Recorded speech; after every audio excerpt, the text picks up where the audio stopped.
Biz, mate. Been up to much then over the last 2 weeks, or just, watching England games?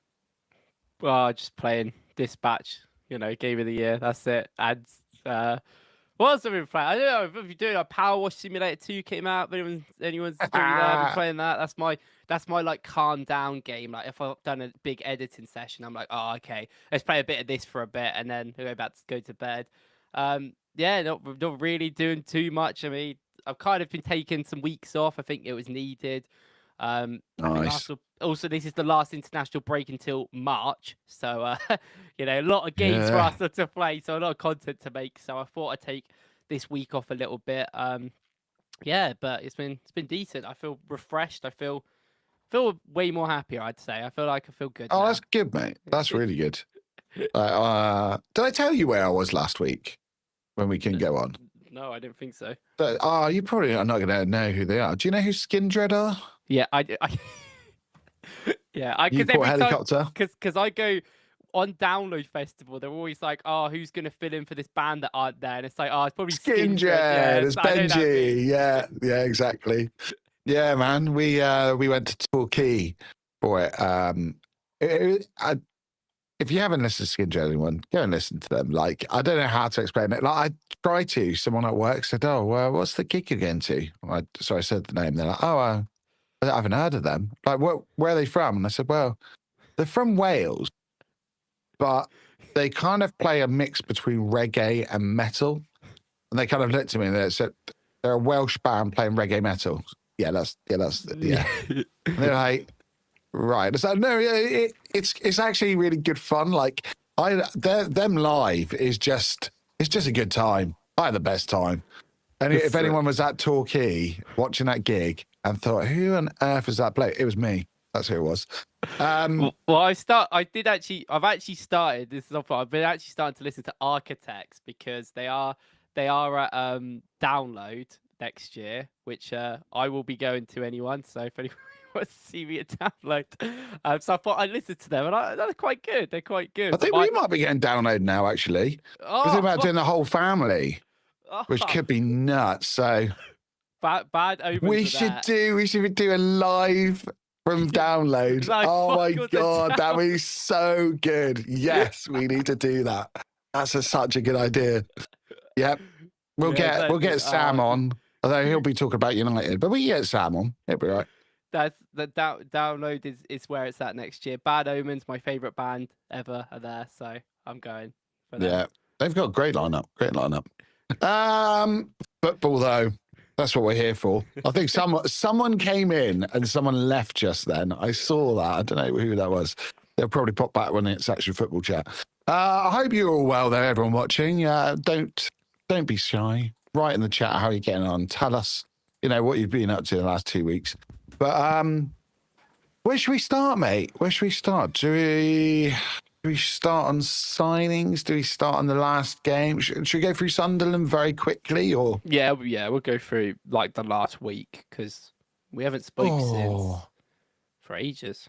How are you straight after that? Did you watch it live this time? Or were you I watched it live until the 90th minute and I had to go and get a taxi, so I missed the goal. But I mean, it was probably for the best because I think if I watched it, I would have been freaking out. But because I didn't watch the goal that we can see in the last minute live and I watched the entire game, I was like I don't know. I wasn't even that bad. I didn't feel that annoyed. I mean, I did drink loads just after it, so maybe I just didn't care in the moment. But see, Alex is there. He wants a live from Download Festival. Yeah, I completely agree, mate. How you well, Alex? Sorry, I think it was just a lot. Like we knew this was going to happen. Arsenal won 10 games in a row, and as soon as we dropped points against anyone, I knew it was going to be a crash out, and it was annoying. It happened in the last minute, and we made 2 mistakes for 2 goals, despite their first goal should never have counted because it was never a free kick. And 100%. I'm so glad you said that. That drives me nuts. But like, it's not one of them games.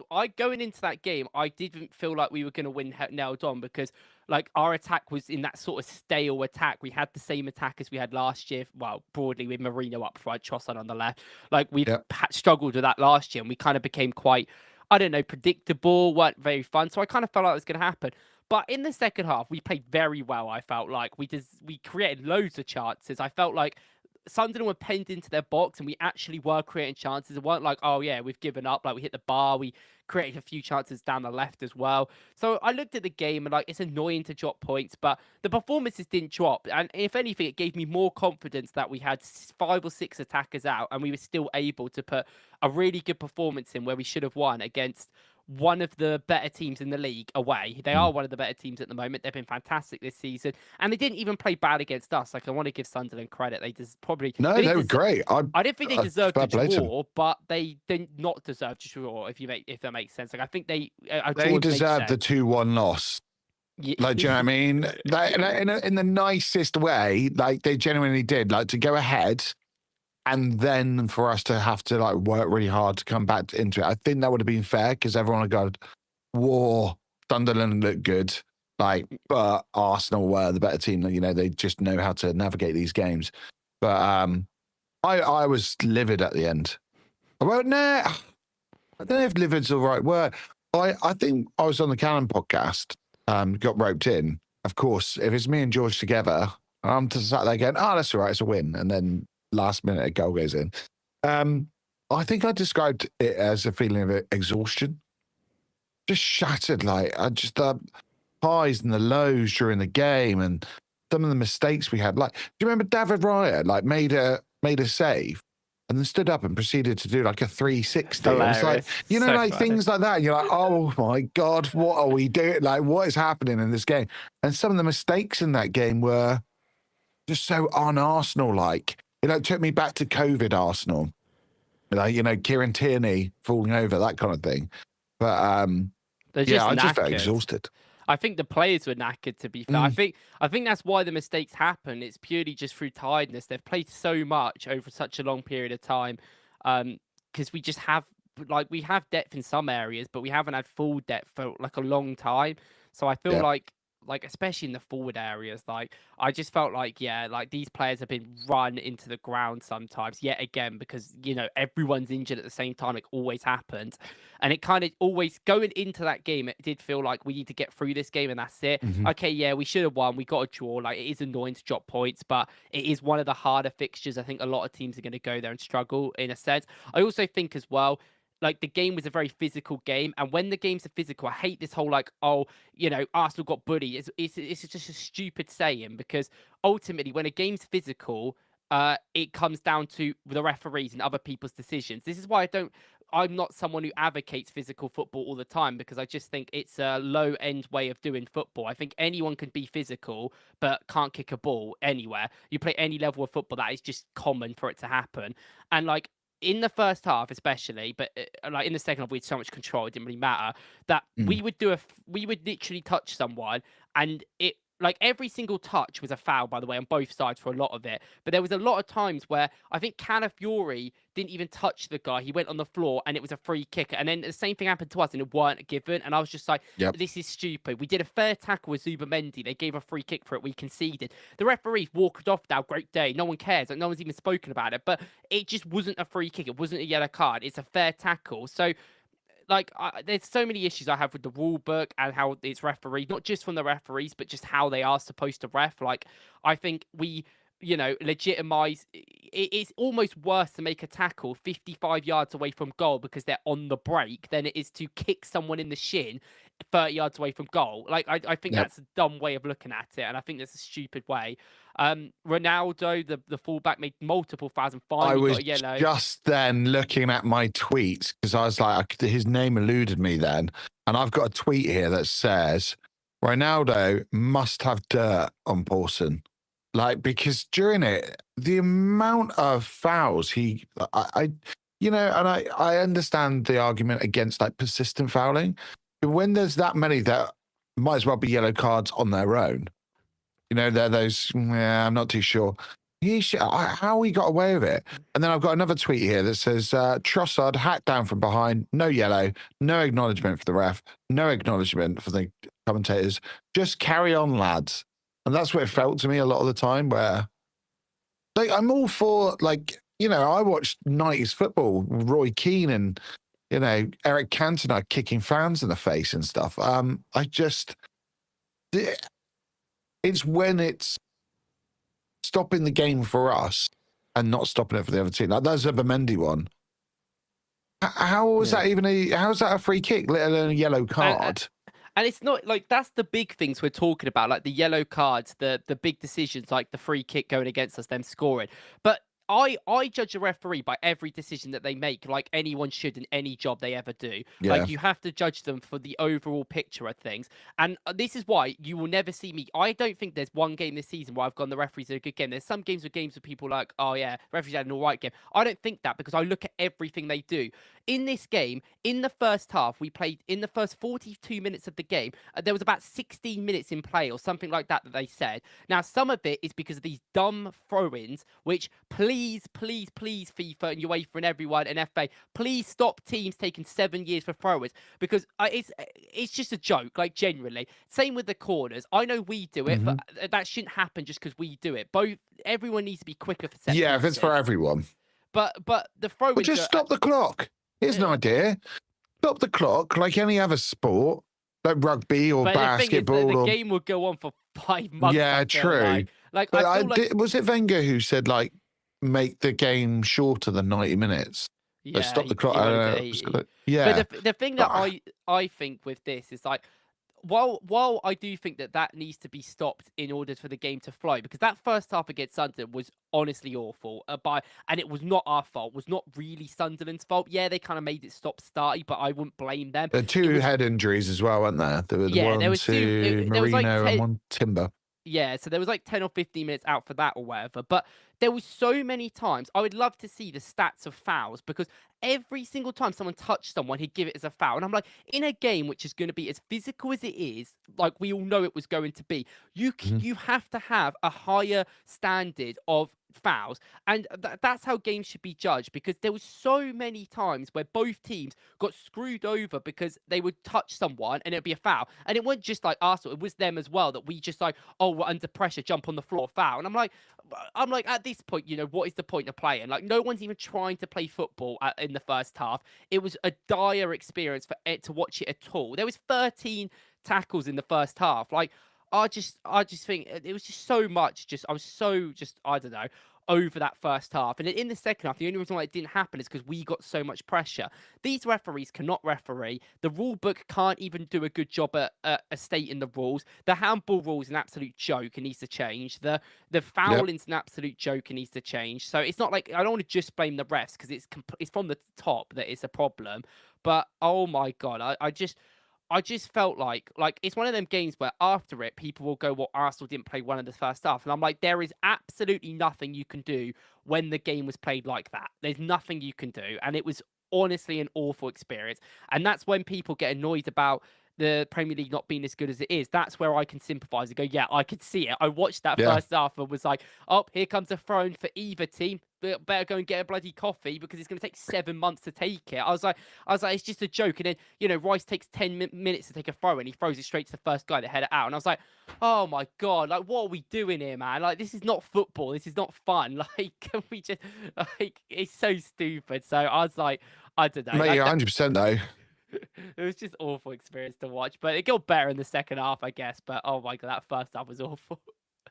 Yeah, I mean, look at the stats here. Oh, it's crazy, isn't it? To think you've got. Oh, hang on, has it moved again? I think for me, it's just suddenly moved again. Let me check. Yeah, 6 fouls on each side. Like tackles 8-5. Like, it's just. Oh, so it was a long. Yeah, it was long half. And to go for you, is that a free kick? Is it a foul from Ballard? Oh, what? On the elbow. Well, it was in the box. Mm. So I don't think it was a pen. I don't think it was a pen, no. Like, the thing is, I completely get, like, re-looking at it and then looking at it more and more, and you go, oh, maybe is it? But when it happened in the moment, and I was actually watching, so I can actually speak of this for once, I just never felt like it was, because Ballard does actually head the ball. Like, if he didn't get the ball and then he elbowed him, I'd be like, yeah, definitely. But he gets like the ball. He actually gets like so far ahead of Marino to the ball where I'm like, Marino wasn't getting there. And I get it's like I he kind shouldn't of, have his elbow there, but he kind of has to put his arms there to get in front of him. yeah, it's weird. I said the same on the Cannon podcast on the instant reaction. I was like, when it first happened, I went, great header, got himself across the attacker, Bears on the replay. And it's the same thing, when everything's slowed down, it always looks worse. It always does. And I looked and I saw him connect with the elbow to the head, and I went, oh, hang on. I mean, if that happened anywhere else on the pitch, I'd be going yellow card, red card, even depending on the situation. And I went, oh. But he's like, his feet aren't planted at the time. He's pretty much lateral as he goes through. And if you try and dive in a swimming pool without using your elbows, watch what happens. Yeah. Like so I think for me, if it was given, I'd be, I'd obviously be happy about it, but I'd go, yeah, fair enough. And then with it not being, I was like, well, it is what it is.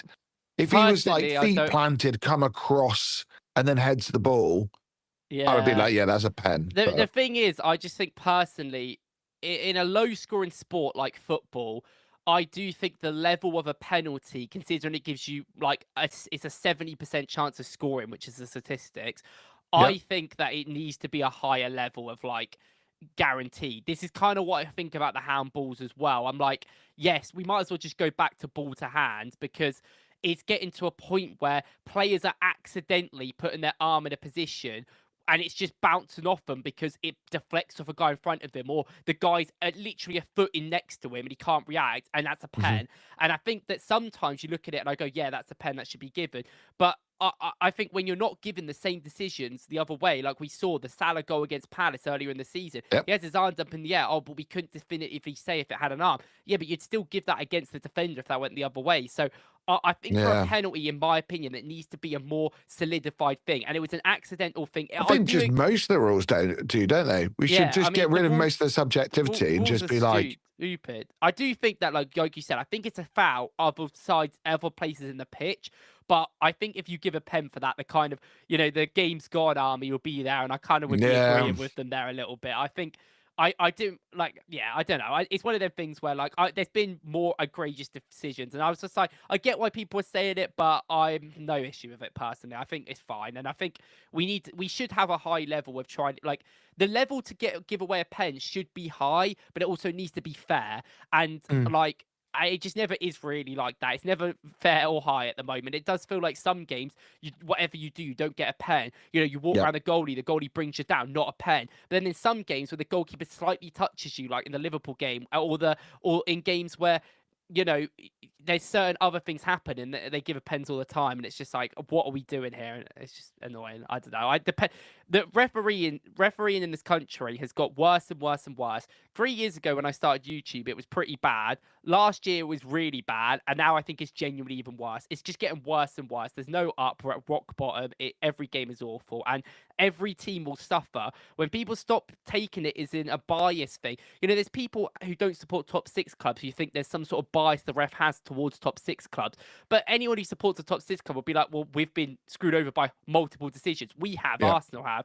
I think every single club will get screwed over at different times. I mean, there's teams that definitely won't get as much as others because that's just how it works. But it just feels like Liverpool, like recently, some of the decisions that have been going against them, like the goal against Man City, for instance, and they've spoke to them, is a joke. And that's another. And then the chief comes out and goes, nah, that was the right decision.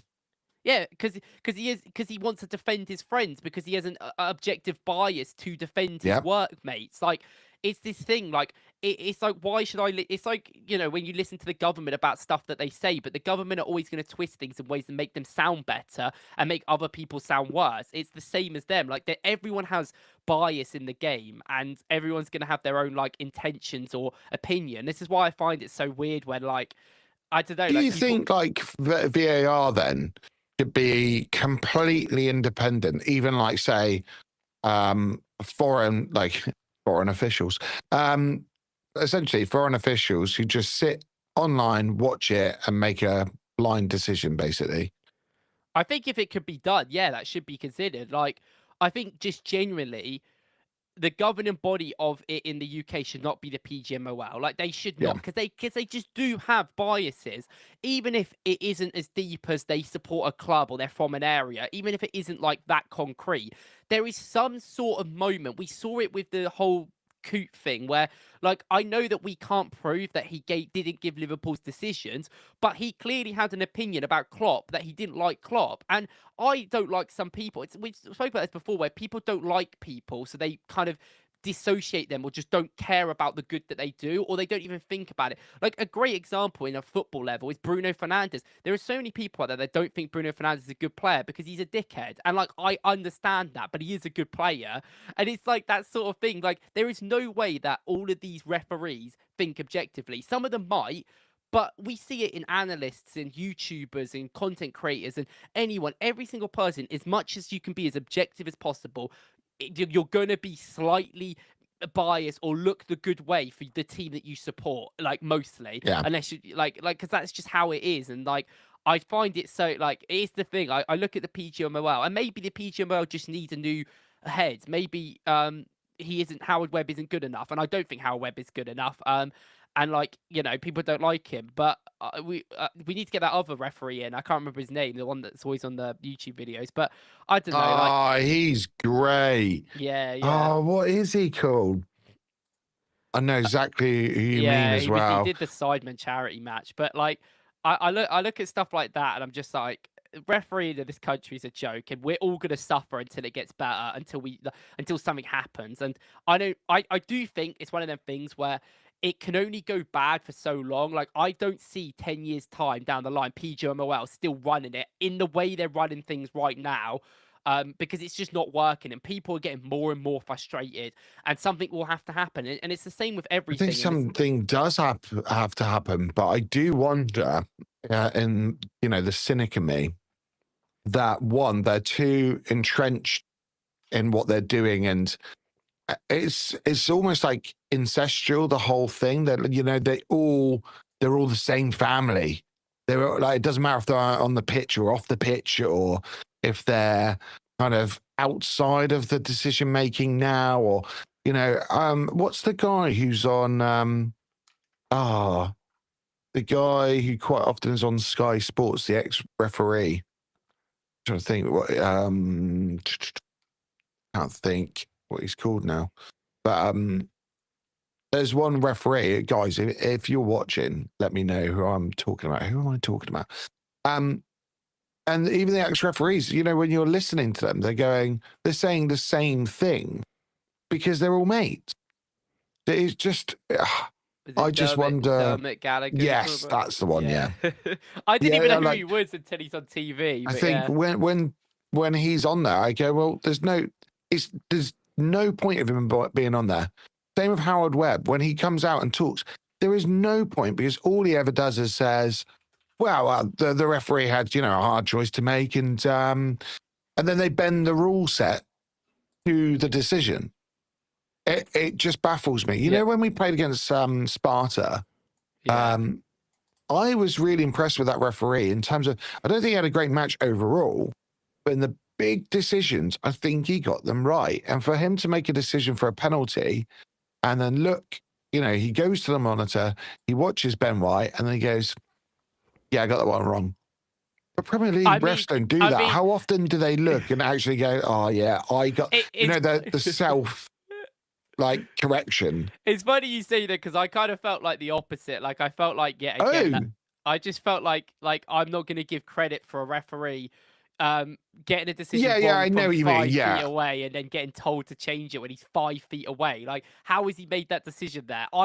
When I first looked at it, and I'm 4 miles away watching it on TV, like, I can see I knew it weren't a foul. Like, it was the same situation of the pen that Liverpool almost got against Galatasaray, literally exactly the same. And I was like, how are they given that though? Like, they're a referee to 50 years. Like, I don't know what they're looking at. And unless also, because it's so fast, you just don't see it. Yeah, maybe. But the big thing I hate, the problem is with football right now, and it's been the problem for a while, is that you have to go into a game anticipated how the referee's going to ref it and put that into how you play. And I think that Yeah. is an absolute joke. I think if any sport, I said this before, I think if any sport is determined by referee, you have to play to the referee. I think that's a dumb sport. I think it's a stupid way. I think that is 100%. not the point of competitive sports or anything. Imagine I couldn't imagine it in my Gen Z, like, if I'm watching professional Call of Duty, I couldn't imagine them being like, "Oh, we've got to factor in that the ref's not going to give us a time to have the toilet in midway through." Like, I just wouldn't factor that. It's just stuff like that annoys me. Like in boxing, it happens, and I think it's a joke, and it's why I don't really like boxing. Oh, I completely agree. Boxing's so rigged, though. It genuinely is rigged. Yeah, it is. Yeah, and you have to play to the referee Allegedly. or what the referee's like. Yeah. But like, I look at it now and I'm like, it's crazy to me that we play in the Premier League and they allow every foul, and then we go into Europe and then every single touch is a free kick. And that's not on the ref's fault in Europe, because they are told to do that because that is the UEFA protocol. But why is it different? Why is football with this completely different? Why in Europe are you allowed to touch someone, it be a foul all the time? Do they understand how bad that is for the game, how boring that is? They need to give benefit of the doubt sometimes. And if something happens, like, oh, that's a foul, and they're not giving it, just VAR it and go back. Like, I just don't get why are we've made like loads of rules in football that make football even harder to ref, and then put VAR in, and then they're scared to use VAR. It should just be one or the other. We should have just kept football how it was and put VAR in, or not add VAR in, and that should have been what they done. But I don't know. It's getting worse and worse and worse. And the problem is like, people don't seem to realise. But imagine you training all week and then you do really well and you play really well, and the decision goes against you because of something you can't control. That is just like in any life, in anything. I think that's even worse. Imagine the World Cup, right? Or every 4 years, some players don't ever get to, they get one chance at a World Cup because of like injuries or form or whatever it may be. And so you come all that time getting ready for it. You go to the World Cup, you get through to the World Cup final, and then you have a decision that's, completely subjective. I do think like some decisions are 50-50. Sometimes there is decisions where I go, that could be either way, and whatever the referee says, I can kind of understand it. Yeah. But we're not complaining about them 50-50 decisions. We're complaining about the decisions that are even concretely like a pen or not a pen or a red card that they haven't given, or there's no consistency. Giving red cards for people kicking the ball away, and if someone kicks you in the shin, it's not even a yellow. And it's like, is that the sport that we are now? So in our sport, it's worse to kick a ball away in time waste or do stuff like that. Yeah, you're allowed to time waste for taking 6 months to take a throw in or a corner. So that's fine. I was like, it's just a joke to me. And like, it's the same sort of thing where later on in games, if a team's chasing the game, they'll give them more of the decisions. Stuff like this is dumb. That is a dumb way of this stupid. And like, I don't know. I it's kind of like after the Sunderland game, I didn't feel like it won't. I don't think Sunderland like got the brunt of decisions. I think, I do think in some times they did, but I think both. I just think the referee overall. I think the second half was. I don't know. I think on average, like we got the rougher decisions. But I wouldn't say it's one of those games where you look and go, oh my, why are we not getting any? Because towards the end, I did think, ooh, we've got away with one there. We've got, there's a couple of those. Daily Depot has put in, just scrap VAR for offsides, VAR for penalties, red cards only. Right, I'll tell you how I would do it. Ready? So, how would Forder sort out reffing? First thing, get rid of the PGMOL. Oh yeah, if I can say that. Get rid of them, make it completely impartial. Probably foreign referees that are judging from afar. I'd like to bring in a challenge system, like in tennis. So rather than the referees deciding every single time, like when you've got like some dodgy thing and they go, well, it wasn't clear and obvious, so we didn't go to VAR. How about Arteta can go, I challenge that. I want it to go VAR. And then both coaches, and it would be good to watch, both coaches have the monitor between them. So the referee comes and the three of them get to see. And then so Arteta can basically, challenge it. Someone comes across and then he can go, okay, and if it's might, like it should be, like in any other thing, like in rugby, you hear every part of the decision. Like we seem to hear like small parts at the moment. Like it seems like a little improvement, but not enough. And then you can go, he's elbowed him there, directly in the head. Yeah, okay. And then they can kind of go, well, we're not going to give it because at least then there's something. So that's one thing I'd like to see. And if you don't win it, you lose your challenge. So you get, I don't know, 3 challenges a game. So you have to go to it. Don't you think that would take too long, though? Possibly. But I would say if it's up on the big screen, because quite often decisions seem to disappear on certain screens, have it up there and everyone go, oh, okay. You know, like in Wimbledon, when you see Hawkeye when it comes across and it bounces and everyone goes, oh, like you end up with something. At least it's a bit more interactive. I'd also say, like you said earlier, make it less subjective. Put in clear rules. So, like one of the worst things, like over 10 years ago, was when we didn't have ball line technology. Why on earth we don't have ball line technology for the kind of like the sidelines and goal lines? Like was it Newcastle where we didn't get the decision and there we go, just put it in underground and then you can check because the NFL uses it. Even the lawnmower I bought for my dad, which is a little robot lawnmower, that has it so it can tell if it's in or out of his garden and it's not going into the the flower beds. If I can do that from Aldi for 200 quid, I'm pretty sure the Premier League can dig up on the white lines and then put a little wire underneath. It's not difficult. It's not hard. And probably from the amount of cameras, they could probably do it like Hawkeye anyway. So that could just be done. And then the last one, bring in a multi-ball system. And then any time that anyone wants, is multi-ball and there's 2 footballs in play. If there's too much time wasting. Okay. I don't know if that one's gonna go as well. I agree with like the. Yeah, I agree. Like, I mean, the goal line technology only came through, like, was fully pushed because of, like, the 2010 World Cup, of, like, what happened with us. And it's crazy that stuff has to happen. It's funny that comment about, like, because I actually think VAR should be used more for just offsides than anything else.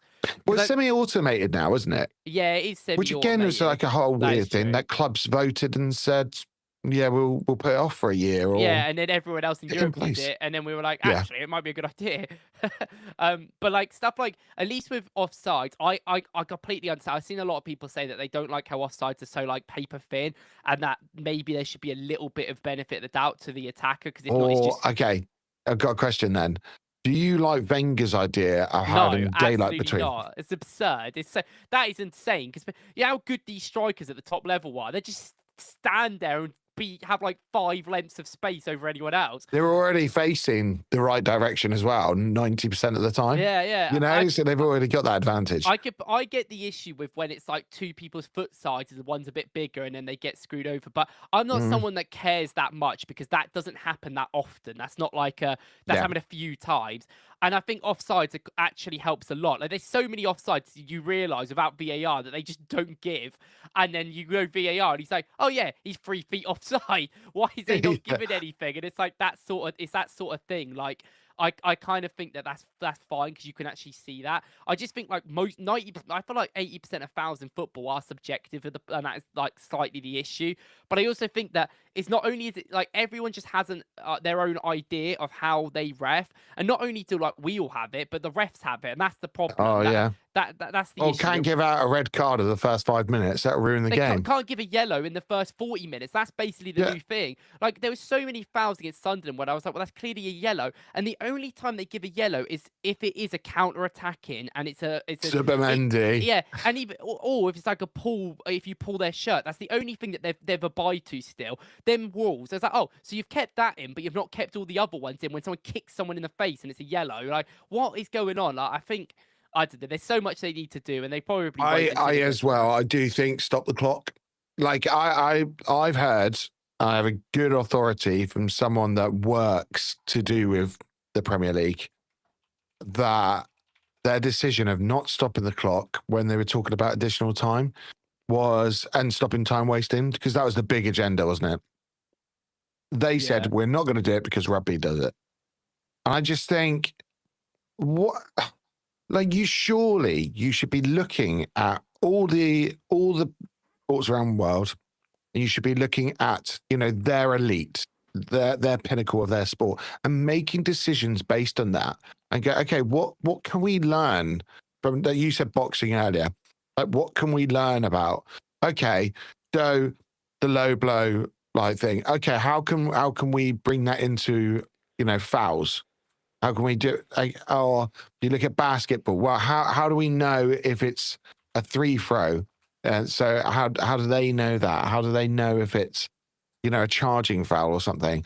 Okay, rugby, stopping the time. How do they know if the ball's gone out of play or not? You know, just take the best from everywhere to make your product better. It's not rocket science. It's like what anyone would do with a good business, isn't it? You look and go, okay, what are all my rivals doing?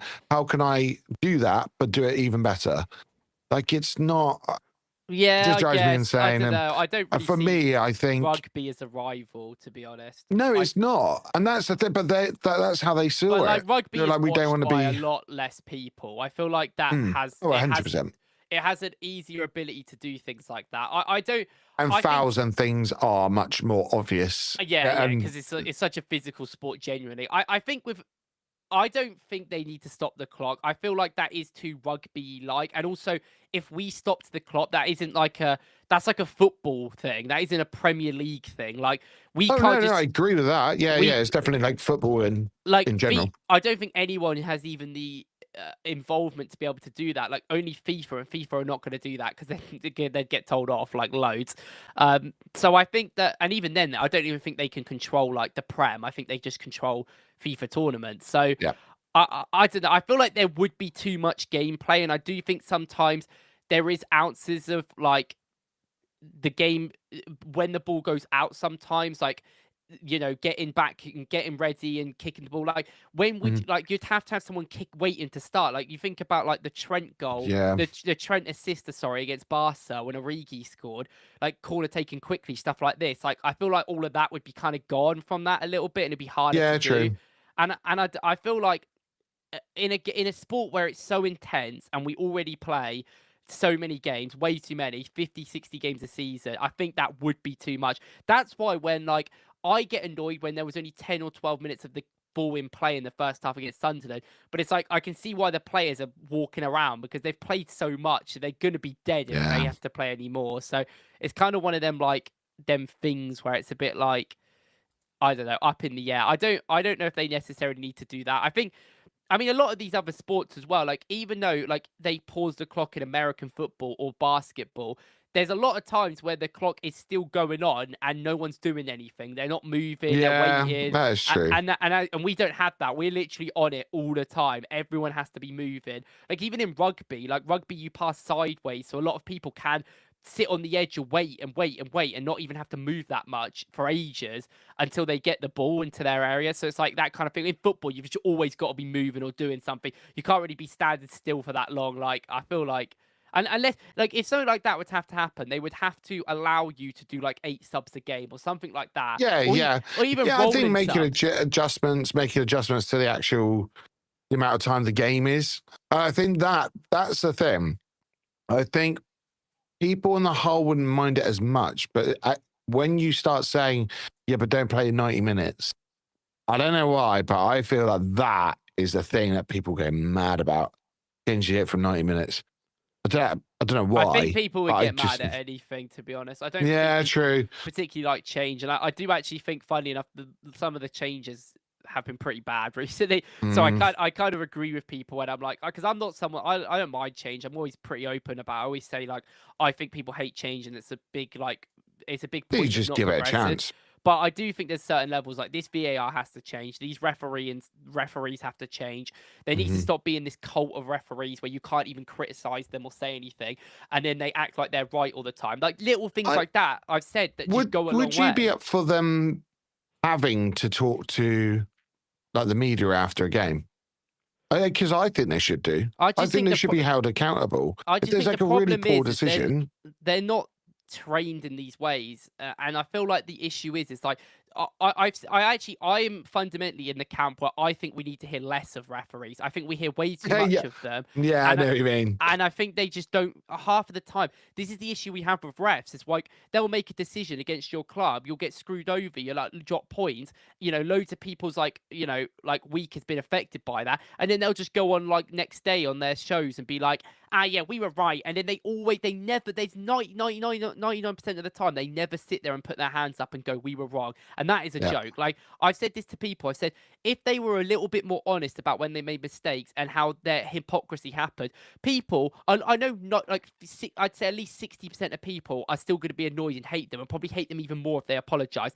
But there's a lot of reasonably people that will think normally that won't feel like that.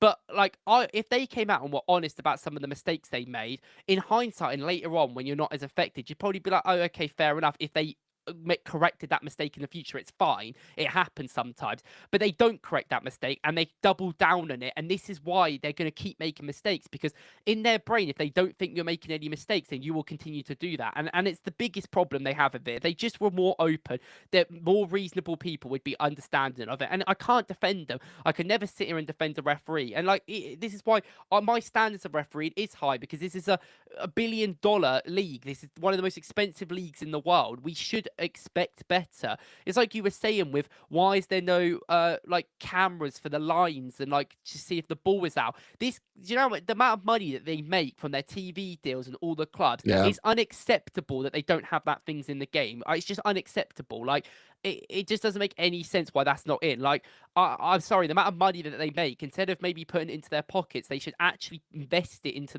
the sport, because that's what we need. And like, I don't know, that's the sort of thing where I'm like, it's just, they all work the same. FIFA, UEFA, FA, they all work the same. And I don't know if anything's going to change in a very long time, but I don't know, hopefully.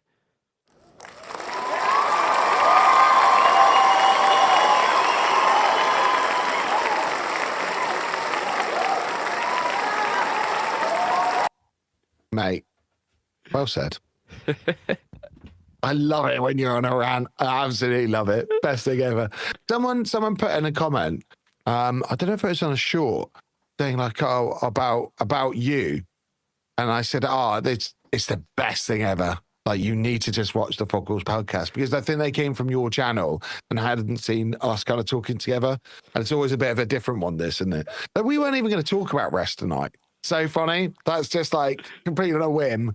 And how far are we? Like 42 minutes. We haven't even got into anything else. Let's go for some signings, mate, because there are some rumours. You're probably better, served to talk than me. But Arsenal, Chelsea, and Man United, Arsenal apparently the ones that are leading the race. But Cameroon star, who is rivaling Kylian Mbappe, apparently. So, do you want to go through Eze Young? Yeah, Eze Young. He plays for Levante in a place called La Liga. He played last season. He played for Villarreal, but he was on loan for a few years. He's played in Cadiz's B team for a bit. He's played in a lot of teams. It's quite funny because this guy's 22 years old, and last season he was playing in the amateur, I don't know if it's amateur, actually, it might be semi-pro. It's like the 4th division of Spanish football last year. So that's kind of funny to think he was playing for that, for Cadiz's B team, bear in mind, and Villarreal's B team. I think that was Villarreal, Cadiz's before. And then this year, he's gone from like the 4th division. He played he played 4 games in the league last year. He played 33 minutes. Wow, he did score. To straight playing for Levante this year. He got sold to Levante before. I guess, this summer, and he's got 9 goal contributions in 12 games in the league so far. He's got 6 goals, 3 assists. And he's 22, so he's only really just become good. But this happens quite a lot. You see this especially with talents from, places that it takes a while for them to come through, especially in Spain. This happens all the time in Spain, where there'll be like some kid and you won't see them for until they're 24, and then they'll be really good in La Liga. It happens all the time in their league specifically. He's just one of them. Well, we spoke about before how there's been rumors coming out that maybe Jesus is going to stay in January and then leave in the summer, which would make sense. Yeah, it makes sense. I don't know what's going on with Jesus, but I feel like, yeah, the future of him at Arsenal is not exactly going to happen. And we spoke about if Gyökeres and Havertz is here, Gyökeres will be 28 next year. Havertz will be 27, I think, or that, yeah, and Mhm. they'll be around that age, which is a pretty good age for two strikers to have. But it's always nice to have that like younger guy to come through. Like we had Eddie obviously do it for years.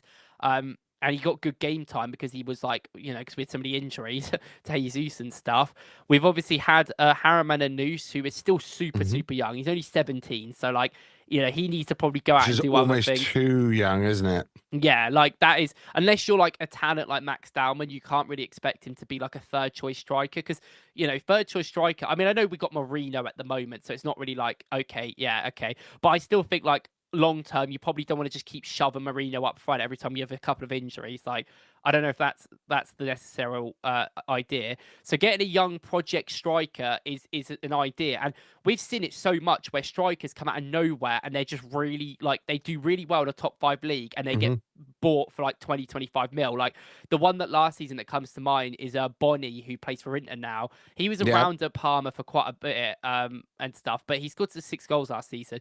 I mean, he's already scored like 5, I think, for Inter, but he's really good. Like he's a player that came really through last season, popped on a lot of metrics, and this guy's kind of the same. Like he's one of them strikers that looks like he's a guy that just runs in behind a lot. He's a very quick player. He looks like a guy that is not necessarily like his passing stats. I looked at it and he does not pass the ball at all, like ever.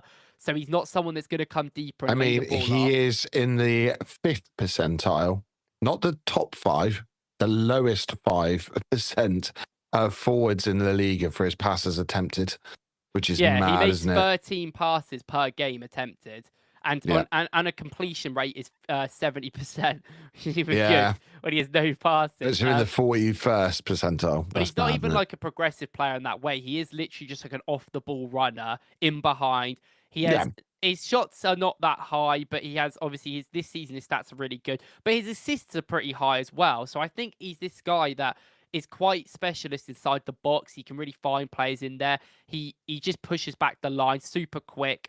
So I think that's one of them interesting players. I mean, he works really hard defensively for Levante, and like that's something good because like for Levante you would think that some people might have a bit of it's Levante, I don't need to, but I mean this guy's like come through the ranks. They literally bought him, they've literally invested him in this year. He's from Cameroon as well, so I think they spent what 3 mil on him last year. Literally 6 months ago, they spent, or not even 6 months, like 4 months ago, they spent 3 mil on him, 3 million euros, which is nothing. And now his market value is 20 million. so that's kind of right for them. But yeah, like I think these project players, I think as well, we might as well move this on to the scout that's coming a little bit. With Miss Lina, or whatever his name is, coming in from Napoli, like I think a lot of the time the players that he's going to scout are going to be these sort of players where they're like younger players from around Europe who have the opportunity to come in, where we're going to take some risks. Because I said this in my video the other day, but it's quite clear that we took some risks in terms of Fabio Vieira and Sambi Lokonga and kind of Nuno Tavares, but Nuno Tavares was only like 7 mil, so it wasn't like a big risk. But we took risks in these transfers as younger players that could come into the future, and they didn't quite work out. Physicality, I think, was the issue for all of them, really. And, we just got too good in such a short period of time, especially I think Vieira, out of all of them, got burnt by that. Like, Vieira could not develop 100%, yeah. because he could not play because we were just so good a year after he joined. Like, he literally joined and then we became like a title contender, where before he joined, we were awful. So it's like, that sort of thing where like it's just unfortunate in that moment, but that shouldn't scare us from making these sort of young transfers, because something you're seeing with Chelsea, and it is actually topical. I know Chelsea are doing it with everywhere, but Chelsea are linked to basically every good youngster in the world. They've literally today just got the here we go for a guy called Ortiz from Colombia, I think it is. He is insane youngster. Like, he's a very good 16-year-old. This guy's been playing like in South America. Like, people know who he is, and they've got there first because they're just doing this with everyone. There's a left back in Georgia who plays for Dinamo Tbilisi, called like Kabashili, and he's linked to Chelsea, and he's an incredible left back. He's linked to Real Madrid as well. He's been playing for Georgia since he was 16. He's been playing for their team as well. I think he's only 18 years old. He's really good. They're the conversations we just need to be in more, because you know, even if the big thing about all of this is not just because these players can play for the club, but is if they don't do well, we can sell them for profit if we get them for cheap enough, and that's the thing that we've been 100%. struggling with, and That's the thing, isn't it? Like we've discussed in the past, like, you know, we did our, you know, spending 300 mil, spending 200 mil, like how would we do it? We've also talked previously about, you know, next summer and what the kind of plan could be, and, you know, hedging our bets. Is it another attacker coming in? You know, does Miles become a midfielder? Does he stay at left back? Do we bring in a younger midfielder? I think us being, you know, us essentially getting a scouting from Napoli, being linked to Etienne Young, I think that there's obviously a reasoning behind it. I think Berta is very clear about what he wants. I think Arteta as well is. Someone was saying the other day that Arteta, and I need to try and find this quote, so thank you to the person who sent me this. Arteta has been, essentially, he's been quoted as saying he wants a similar team to Atleti in terms of having at least like half of the group coming through their ranks and half their like team being from youngsters, you know, and bled through understanding the culture of the club and what you know, how we play per se. And I think that's brilliant. Like if we can do that, but in the modern game, it's not easy anymore. And I think if we can get players in real young, bring them through, why not? Like looking at like Napoli's record, so they were really good in the kind of the up to 30 mil, I would say, probably for like players like Lobotka and Guisa, Alan. Who else did they get? Jorginho, Ruiz, like all these kind of players, even Gilmour to a certain extent. But like they've gone out, got a lot of midfielders that have had high upside. Like if they sell on, they're going to make money, they're going to make profit, but they haven't really needed to per se. So I do think maybe that's the plan for the next person. But do you think, like I said in a tweet, the next recruitment, if it's a defender, like a wide defender, or if it's a midfielder, because I presume it's going to be someone relatively young, I think that tells us a lot about the plans for Miles Lewis-Skelly in the next 3 years. Would you agree with that, or do you think? Yeah, I mean, I think I would imagine that the club are being very open and fluid about this right now, in terms of like wherever the best talent that they can get is, they'll probably commit. Because I think that Miles, in their eyes, can probably play midfield or left back, like at all. And they probably think, well, if we can get a Bouadi, then that's that centre mid talent they want.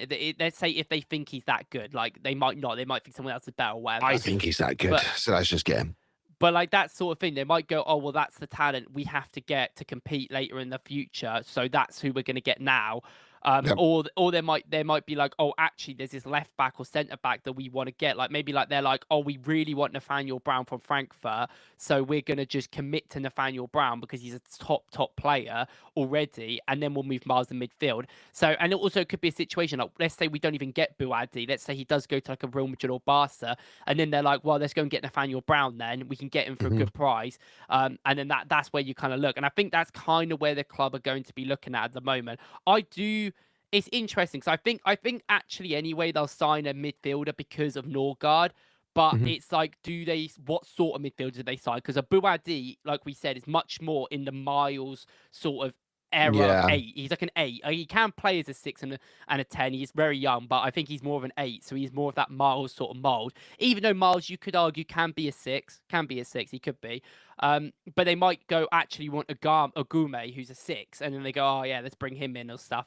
And I do think there's actually broadly quite a lot. I feel like you can get some good young sixes. I think DM's like that's quite stacked, but it depends what they want. Like this is my whole argument about the whole Miles thing. I think the Miles thing is dumb because people are like, well, he hasn't played a lot, but it's like he is in such a contentious position where he hasn't played much. He's played more than most like players his age in Europe. Like, that's the funny thing, isn't it? I just think like I think, Oh like, yeah, he's only played against City and scored against them and Real I Madrid, do, I and you do know think, he's like, obviously the whole thing is that he was so good last year and now he's not in the squad, and he is not in the yeah, squad. He has played a lot less, but like I said, like he's competing with Hincapié and Calafiori, who we spent 90 mil combined in left back. In midfield, he's competing with Norgard, Rice, and Zubimendi, and Rice and Zubimendi have played nearly every game. Not alone thinking about Odegaard, Marino, Eze, Wineri. yeah. If you're talking about the whole midfield, like I would be more aggrieved about Wineri's situation. People don't really speak about it, but he has not played as much as he probably should have, considering Odegaard's been injured, and the only competition he has is Eze, and that's the only guy he has in his competition. He hasn't played anywhere near of it. Miles hasn't played a lot, but like it's like I look at the competition and now Hincapié's fit, and I go, well, yeah, like I want Hincapié to play as a lot as anyway. So like it's gonna happen, and it's not like he doesn't need to play right now. Like I know the whole England thing might annoy him if he doesn't go to the World Cup, and it is what it is. But like I mean, I think he'll go. I think he'll go. I think it He's depends on been in there. His injuries. performance has been good for England. Yeah, that's true. I think just if think Hall and Livramento are fit, that they actually should go. I know Hall's in the under-21s, but but they're just not been fit. Livramento, in my opinion, is unbelievable. Livramento makes sense for squad building as well. Like, can play both He's sides. fantastic on both sides as well. Yeah, he's so good. I think, O'Reilly will probably be in there. Miles will play a lot of minutes anyway, because Champions League he's playing a lot as well, and I think we'll go far in all cups, including domestic cups now. I do think it is between him and O'Reilly, though, because I think they're the similar players. I like in how they play. I don't think this is why when I say like a Lewis Hall's a different type of left back. So personally, how I would build a squad, I would have a Lewis Hall type in there or a Livramento, but I still think like Livramento's great on the left, but you might as well just play him right back. But I don't know. That depends what they want to do. Like if you've got Reece James and Livramento and Trent, and then you want to move Livramento to the left as well, like I wouldn't be against putting a Livramento, and then it has to be one of O'Reilly or Miles for me. And if O'Reilly does play every game for Man City, and he has been playing really well, then maybe he's not going to get in, unfortunately. But that is unfortunate. He's 19 years old. Like he's 19, so it's not like it's not like he's in his prime. But it's fine. It's just how it is. Like, he's just going to have to wait. Like, I mean, even Nico O'Reilly, I know he's only 20 years older than him, but I mean, it's just how it is. Like, I don't know. Like, he might be a bit annoyed because, like, I still think he can get in the England team. Like, I don't think it's against him. I think Tuchel loves him. So I think Tuchel's comments and not putting him in this team was kind of like, I kind of think it's more supportive than anything, because I do think he loves Miles, because he speaks about Miles all the time. Like, since he's coming to England, he's spoken about Miles more than anyone, I think. I think he looks at him as, if he's there long term, he's a vital cog to what he wants to do.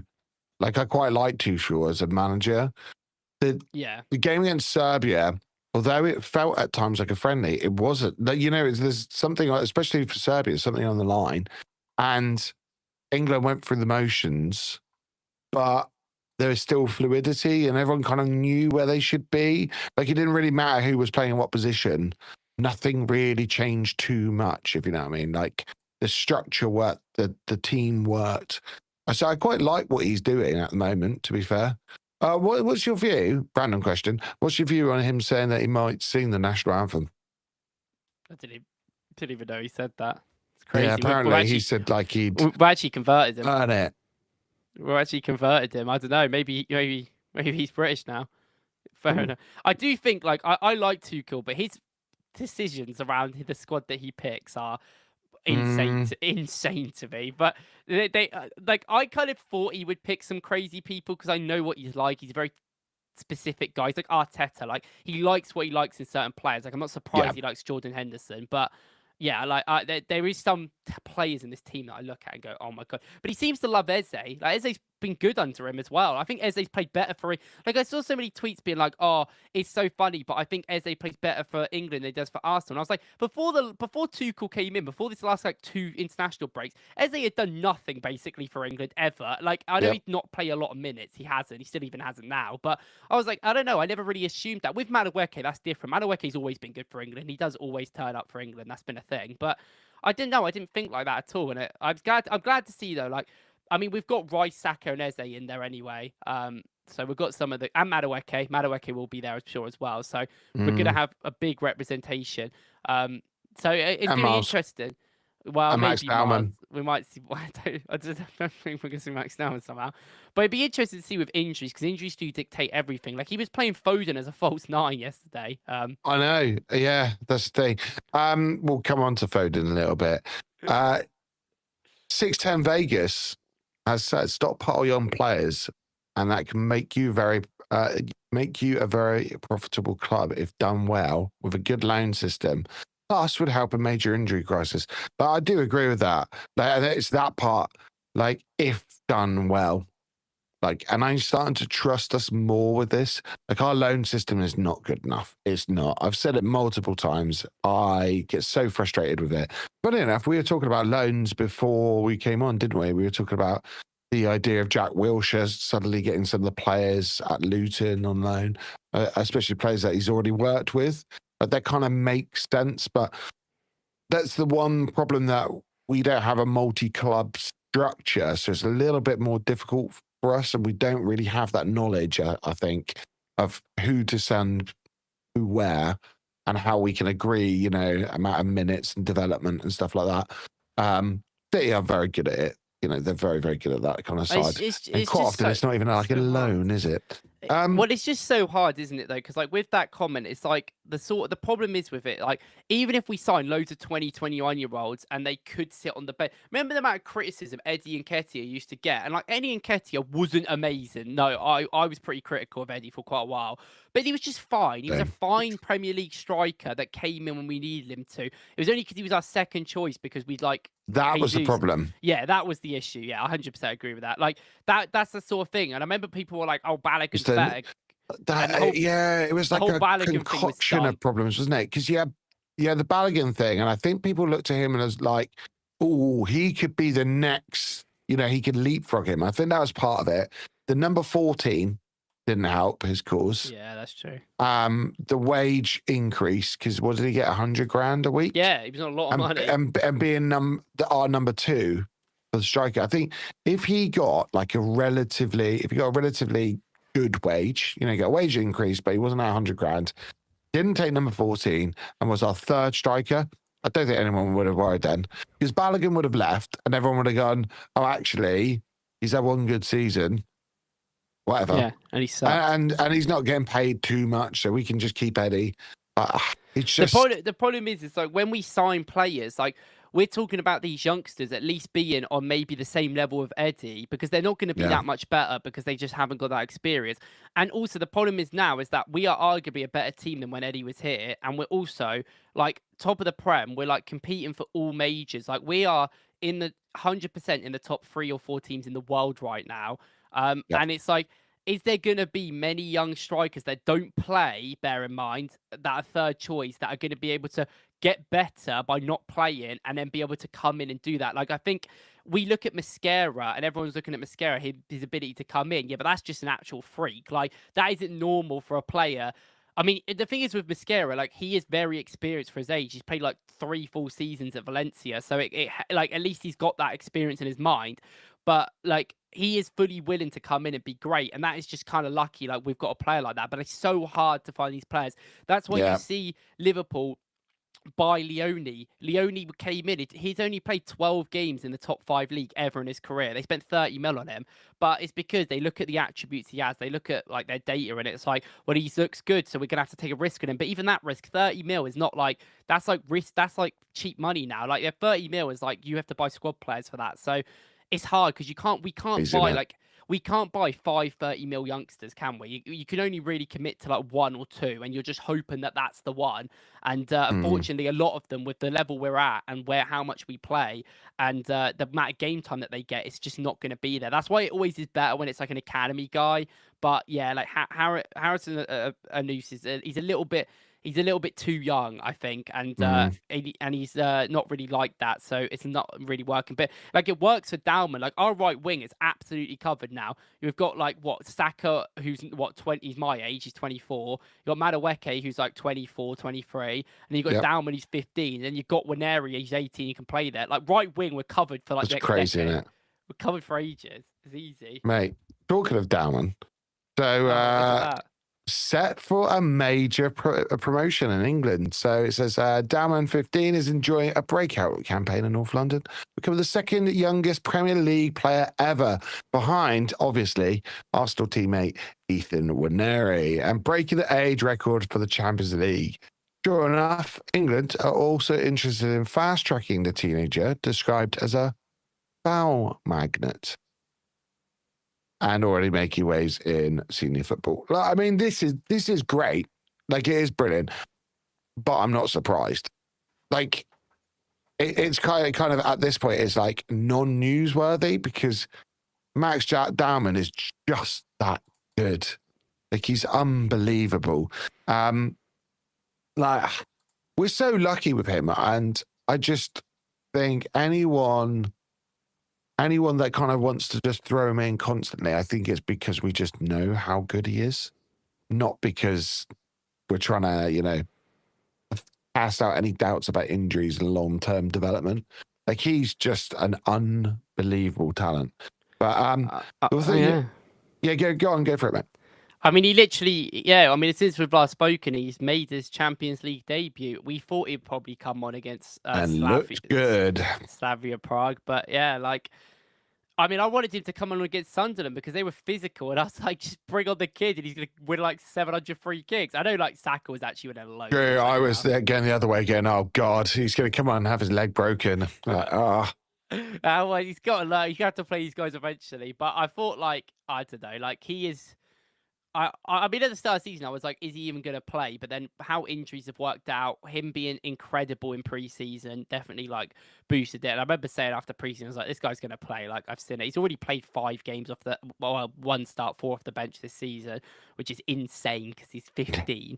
And it's crazy. And like, do you know what's even more mental is that he probably would have played, like, last year, at least made an appearance if he was allowed to. Yeah. Like it's genuinely insane because I don't worry when he comes on. Like, he is, I don't know, it's so fun when he comes on, though. He is just so special. He is like, he just wins so many fouls, like, all the time. Because his dribbling is just so, like, incredible. Like, I don't even know. Like, there's no one, they have to kick him because they can't do anything about it. Yep. And I don't know, like, this guy will play loads. Like, I think even, like, we have one injury in the squad, he'll be on the bench. Like, I think he probably won't be on the bench for Tottenham, I would imagine, if all the rumours are, like, if the 4 players that are expected to return do return. But, yeah. I mean, other than that, like, he will be in games. And I'm sure that when Could you imagine scores in the North London derby? That'd be insane. Oh my God. I could imagine, like, I think he'll play, like, in the Carabao Cup, though. I think because obviously where our Palace game has now been moved to, like, it's going to be such a quick turnover. I know, like, we moved the date, but it's still a quick turnover. So I can imagine him, like, having a game or coming on or whatever in that game. And that's a tough opponent. Like, he's played against some tough opponents, and it's like people just don't realise. Like, he played 71 minutes against Brighton. Brighton played a big amount of their Prem players, but even then, Brighton's backups are full professionals that have been around the world. And he's just Dalman, a 15-year-old. Like, it's insane. And, like, I wanted him to play more against Burnley and Sunderland. Like, we spoke about how I wanted him to get more game time before them games, and he only ever played 18 minutes against Slavia Prague. But I don't know. It will come, so it's not really that much of a worry. But yeah. I mean, Vegas has put here, described as a foul magnet. Accurate, but better ways to describe his talent. And I wanted to pick up on that because that kind of leads me in nicely to this with Eze and Saka. Like, I do feel that sometimes, and it might just be because I have my own kind of agenda. I've got my own thought process when it comes to Arsenal players, but it does seem like the wording is interesting. Like, sometimes I just say, surely it can't be a coincidence all the time. Like, I just think there's too many iterations and too many occasions that I see things and I think, so like that foul magnet. Yeah, like he kind of is. But it's a weird thing to say about a 15-year-old player, isn't it? Like, let's go back to it. Like, well, you could have said, like, fast tracking the teenager described as a wonder kid or the next blah, blah, blah, you know? But to say foul magnet, like I don't think I've ever read in an article foul. Do you know what I mean? They're just trying to bait you. It's how it works. Trust me. I know, and they're doing it. It's And how it's like, these journalists work. They just do anything to bait things. Yeah, the Arsenal man. fans are the most baitable people ever. Yeah.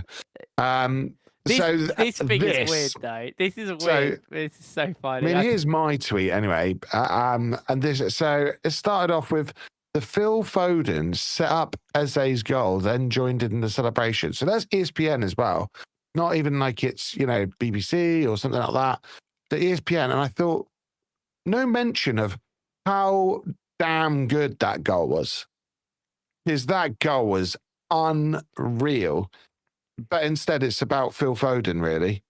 Phil Foden got the assist, and then he joined the celebration. Like, what? Surely it shouldn't be like Eze scores a wonder goal, Foden joins in for the celebration. I'd like to think that the ESPN did this because of the meme, because I don't know if you saw everything about this, but I mean, this is way bigger than this bad tweet. Like, this whole situation is hilarious to me because I watched the game, you're watching it, as the game is going on, the whole goal, they talk about Foden. The commentary team just talk about Foden. Mm-hmm. After the game, they asked Roy Keane, and all they did was talk about Foden. Then when they did the post-match interview, they asked Eze about Foden's assist. And then it was so weird, but I do find this is. Usual talked about Foden for like 3 minutes. Didn't even talk about Eze or Saka. When, by the way, Foden turned into space and passed it, and it was Lee Dixon was going on in the commentary like, look at this pass, and I thought the pass was bad. Oh yeah, it allows Eze to go onto his right foot and to put it top bins, but if he put it, that's the only thing he can do in that situation because he has to come and he has to change his body angle. If he put it in front of Eze could have ran onto it and done something, but he had to curl it into his right foot because he had no other options because the pass was actually behind him. But like, the whole thing is so funny to me because I on TikTok, the memes on TikTok about this are hilarious. Yeah, there are so many memes where like every time anyone speaks about this game, everyone in the comments is like, should we talk about Foden's assist though? And it's so funny because it's one of those moments where it's not even just Arsenal fans talking about it. Like, every single person that I know was on Twitter or talking about it on TikTok, and they were going like, yeah, this is weird. Like, why are they talking about Foden so much for such a simple thing? And it's like Foden came on and was like good, but like Eze and like Bellingham, in my opinion, were better, but all they care about is Foden. And it's like, okay. There is this thing I do think, and I don't think it's a Man City thing. I think it's just a Foden thing. Yeah, I think like it's almost, like when someone says something and they double down on it. Doesn't matter if they're wrong. Doesn't matter what happened. They're double downing and everyone around them knows that they're wrong. They're like, yeah, it's too late now. I can't go back on what I've said. And I feel like there's a lot of pundits that have come out and said Foden is the best English talent we've ever seen. Foden is, he's like Gascoigne, but he's going to win more. Foden is, and I think part of it, I'm not saying it's the whole thing, but I do think part of it is the media are now going, we need him to succeed. Like, he can't be seen as a failure. And to me, like, my personal opinion is, I think failure is a bit harsh, but he's definitely been underwhelming for England. And I think if you were looking at Eze, Saka, Palmer, Bellingham, even Morgan Rogers to an extent, they've all put in better performances than Foden for England. And I think if Foden missed out on the World Cup squad, there would be hell up because loads of people go, the pictures would come up with him with the Man City trophies and da-da-da. But the problem is he's not playing for City. Like, we've just got to... It's like there was this whole thing about Saka last night. Let's go on to that. So, I mean, Saka scores a 0.02 XG chance. And before the game, all the talk was, why is Saka playing again? Oh, Saka's not as good as Foden. He's not as good as Palmer. He's that. And I just think, like, why are we doing this like over and over again? I understand, like, for me, it's I'm doing probably exactly what they want me to do, getting wound up by it. But I don't know. I just think maybe it's more about Foden than it is about saying something about Eze. But like putting on a plate, he puts it on a plate for Eze. Like, what is that language? It's just bizarre. Let's go through Saka's goal, mate. Unbelievable that does it count as a set piece from the corner? Well, I guess it has to, because apparently every goal apparently counts as a set piece unless the ball goes out, which I didn't even know until we played Slavia Prague, and our third goal counts as a set piece, even though That's mental, isn't it? 30 seconds after we took it, and it was from the halfway line. So I was like, oh, okay, that's a weird stat that they would do. Yeah, true. Yeah, it was all right.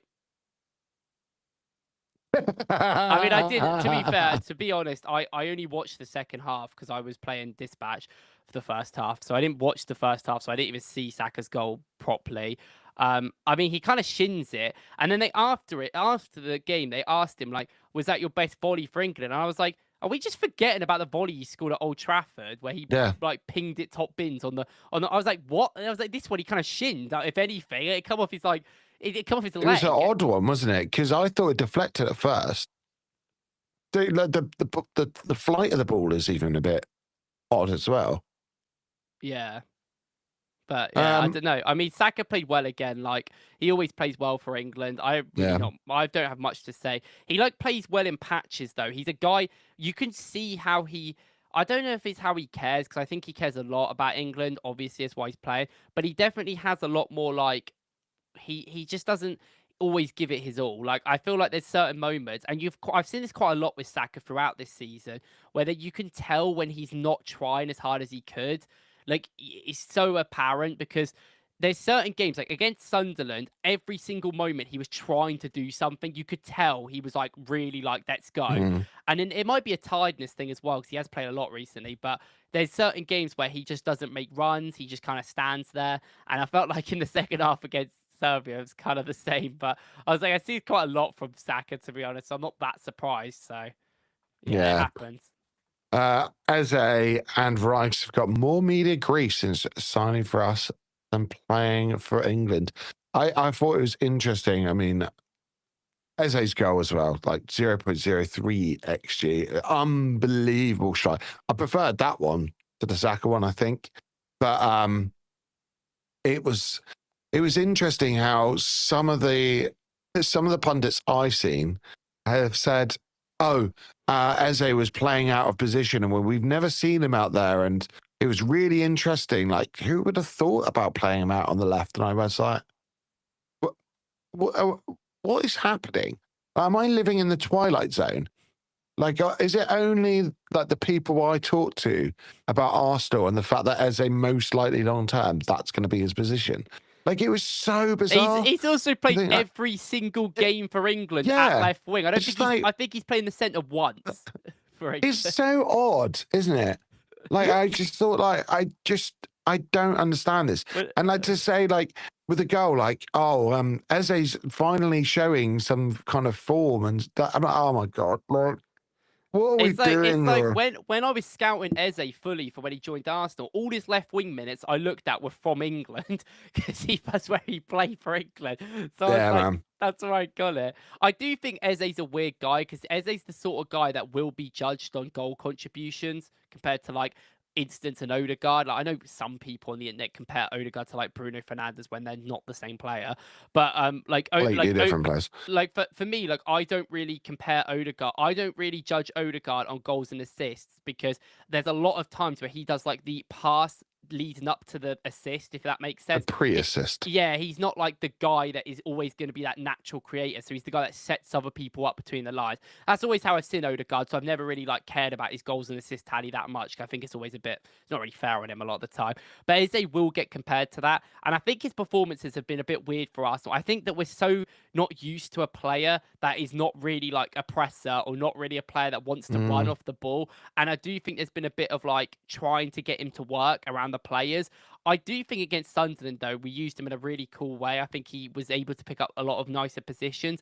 And because, like, I think it helped because Sunderland played like 11 men behind the ball, all in their box. And there's only loads of times where I've said, like, I don't know if Eze's going to be good in that role, but he actually played okay in this game in that moment because he was able to hit shots away, he's able to do stuff. Like, I think the biggest thing about his play in the Sunderland game was his movement off the ball was really, really good. And there was a couple of movements he did where he brings a player with him, he creates some space. And this left side, we were creating so many little like passes through. Like Saka had a shot, it went through. Zubimendi had a shot, it went through past the goal. You know, we had so many efforts from this area. I mean, Trossard created them all because he's a genie, but like I think a lot of it comes down to Eze moving people at the block and stuff, and I felt like that's the sort of stuff you don't get with Odegaard sometimes in that final third, so that's why we signed Eze. So I was like, Eze's a bit weird. Like I wouldn't sit here now and go Eze's been brilliant for Arsenal. He's been on and off, but there's a lot of him trying to feel himself in the team, and he's playing like, you know, like he's playing on the right side a lot of the time, which I don't think benefits him and with angle wise. And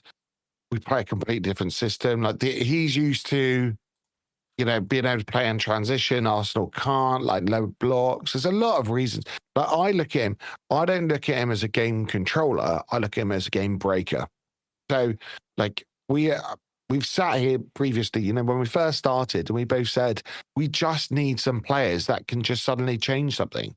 And he's one of those. He just is, and I'm okay with that. Like I don't expect him to be constantly, you know, leading the press and then dictating play and then beating a man every 2 seconds.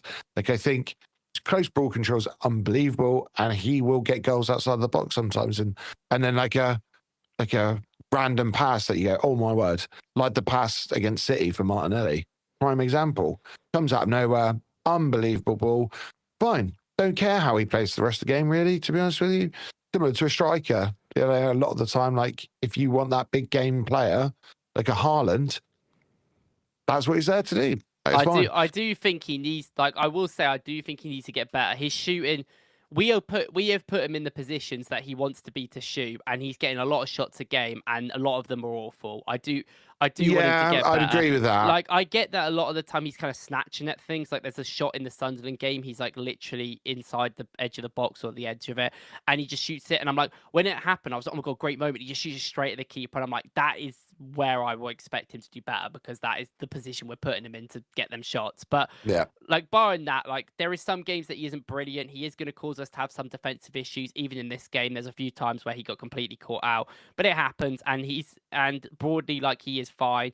And like, you know, like you said, he's a moments player. And I mean, it platforms a lot of the left side. Like, our left side against Sunderland was really good in the second half, especially going forward. It was really good. Before we get into that, I mean, Depot and Vegas have both put something similar. So talking about Saka earlier, hamstring PTSD, and then also, do you think Saka's pacing himself for the season or worried about that hamstring? No, I do. Yeah, I really do.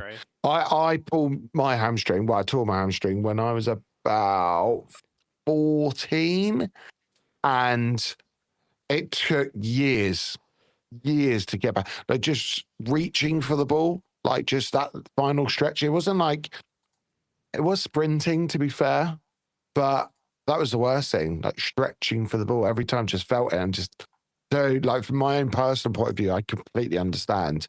And you know, he's playing at a super high level, so and it makes sense. Like, we cannot afford to lose him. So I do wonder if, like, the physios and doctors and stuff are saying you got to kind of manage your minutes.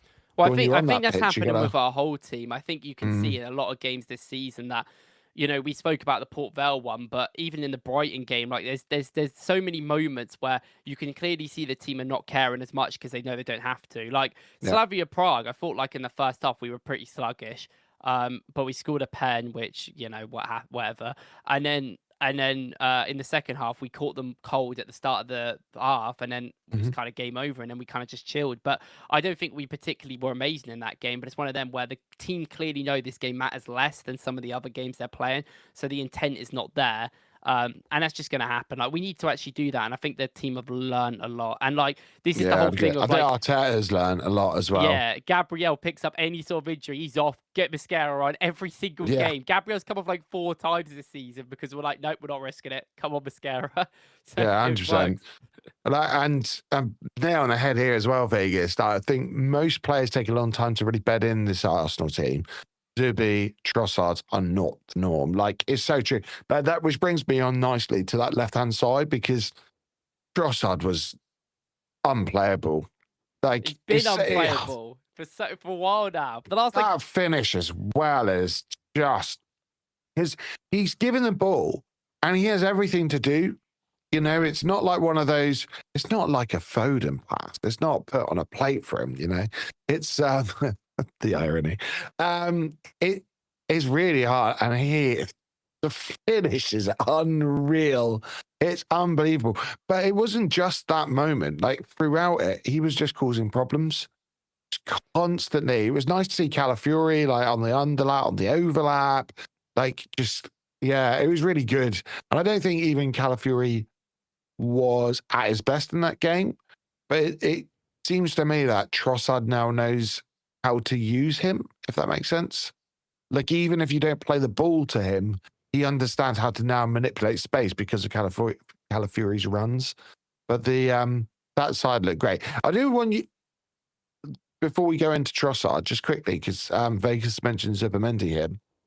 What are your thoughts? Because I said on the instant reaction, I thought he was fantastic in that second half. For me, it was a big reason why we started to take over against Sunderland. And then I saw, I think it was on Football's 12th Man, good friend Dan Potts. So someone on his show was going, well, Zubimendi would never be in right now. Partey would be back in. Like he should have been pressing. He made the mistake at the end. Da, da, da. And I thought, but why are you not going in about Gabriel? And why are you not going in about David Raya's mistake? We know why people are going on about. I mean, at least I know I know why everyone has this but like, and we fetish saw for Partey do this time and time again, and quite often sit between the two centre backs rather than pressing. Like I've seen him do it. I just think, for me, I thought Zubimendi was fantastic. I really do. Yeah, he was, especially going forward. Zubimendi was so good. Like, just because they may have made one little mistake, which I don't think he even made, it doesn't neglect the fact they had a good game. Like, it's like Raya made a mistake, it conceded us, but he still had a good game before that happened. Like, it's one of them things where, you know, people can't objectify things properly, and they just kind of get angry, and then they're like, you know, old man shouting at a cloud sort of thing. Like it's not it's not even that like deep at all. Like Zubimendi was great. Thought he's one of his best halves. I mean, he's been great all season, but I think he really took over. The amount of attack and play that he did. I mean, he had a couple of good shots. He hit the bar. He had one that went just across the goal. But his movement, he was like this extra man that was running in the midfield. Partey's never doing that in his life. He's never making them runs, never making that initial movement into the box. And I loved that. I think it was so good, and would have been successful, but it just didn't quite land for us. It's not like we played bad or didn't deserve it. I mean, Trossard as well. Like, I think now, let me try and find it. I tried to bring it up earlier. So, since January 2023, which is so random, but the reason is since he joined Arsenal, okay, before anyone's like, why on earth are you choosing that date? Trossard ranks in a top 14 for goals and assists in the Premier League. So, like, the list is, and if you think about this list, you go, okay, yeah, I can understand. Salah first, Haaland second, then Watkins, which makes sense. Like, you know, like he had amazing form for Villa. Isak, yep. And Mbeumo, Saka, Palmer, yep, fair enough. Bowen, Son, Bruno, De Bruyne, Foden, and then Visser. And Trossard is only 2 behind Foden and Visser. So he will most likely go past Visser very soon with him being injured. And then De Bruyne is only 3 in front of Trossard. Like, so, like, he's just so efficient. I think sometimes, because again, I think a lot of the time Trossard is a moments player. But as of late, he's looked like a complete player. He's looked like someone that really understands his current role in this team. And he deserves the starts he's been getting in the Premier League, I think. He's been unbelievable. Do you think, because I know he's your boy. I know he wasn't, but he is again now. When Odegaard's fit, does Arteta, so I'm not saying will you, does Arteta drop him out and put Eze out there? I don't think so, no.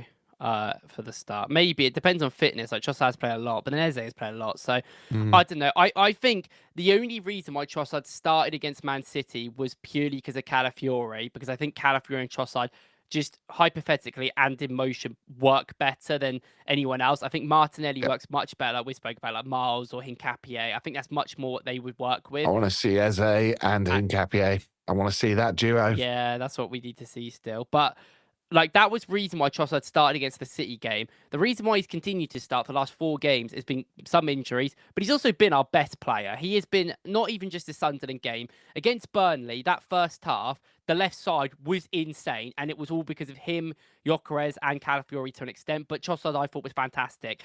And like this guy has changed his game so much, because 2 years ago, I used to always say that Trossard's so good in the box, but just useless outside it. He is so good out wide at the moment. So good.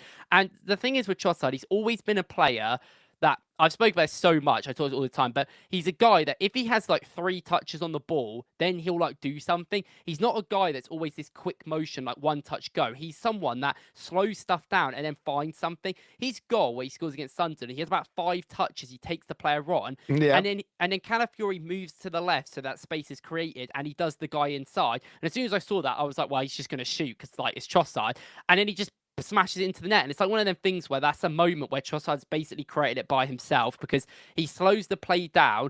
It gives time for Calafiore to get on that overlap and catch up. That overlap gives him a little bit of space inside. He takes the player on inside at the same time and then smashes it into the top of the net. And it's like, he deserves credit for that. But he has been doing these passes from out wide into the small half side gaps all the time. He did 2 in this game to Saka and Zubimendi, but he also did 1 in the Burnley game for Calafiore, and Calafiore had a shot from it. He also did 1, I think, to a Gyökeres, and Gyökeres moved out wide with the ball, and then he like rotated it back in.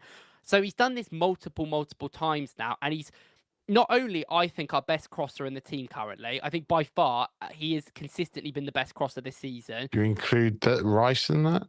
Well, maybe other than Rice, maybe, but at least from like wider out of play. Yeah, consistent.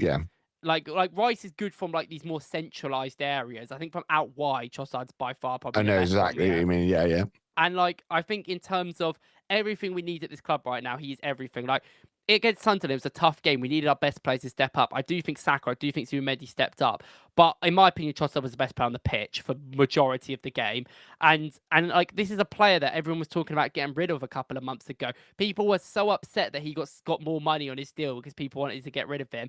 And they were so angry. But he's become a mainstay of this team again. And he has developed as a player so well. I think his connections to people like Calafiore and Gyökeres in particular, like, have made him better. I think them 2 players suit him more than some of the other players we've had in the past. I like always having a runner option between one of the 2 helps him. Trossard's a guy that wants he wants to keep the ball with himself and let players run around him, while Martinelli wants to be the one that runs. And it's always been that difference that we've had. But he's been fantastic. His dribbling as well.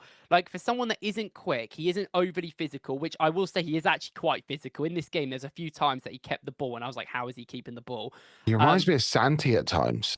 Yeah. You know what I mean? Because he's not very big, but and he's not quick.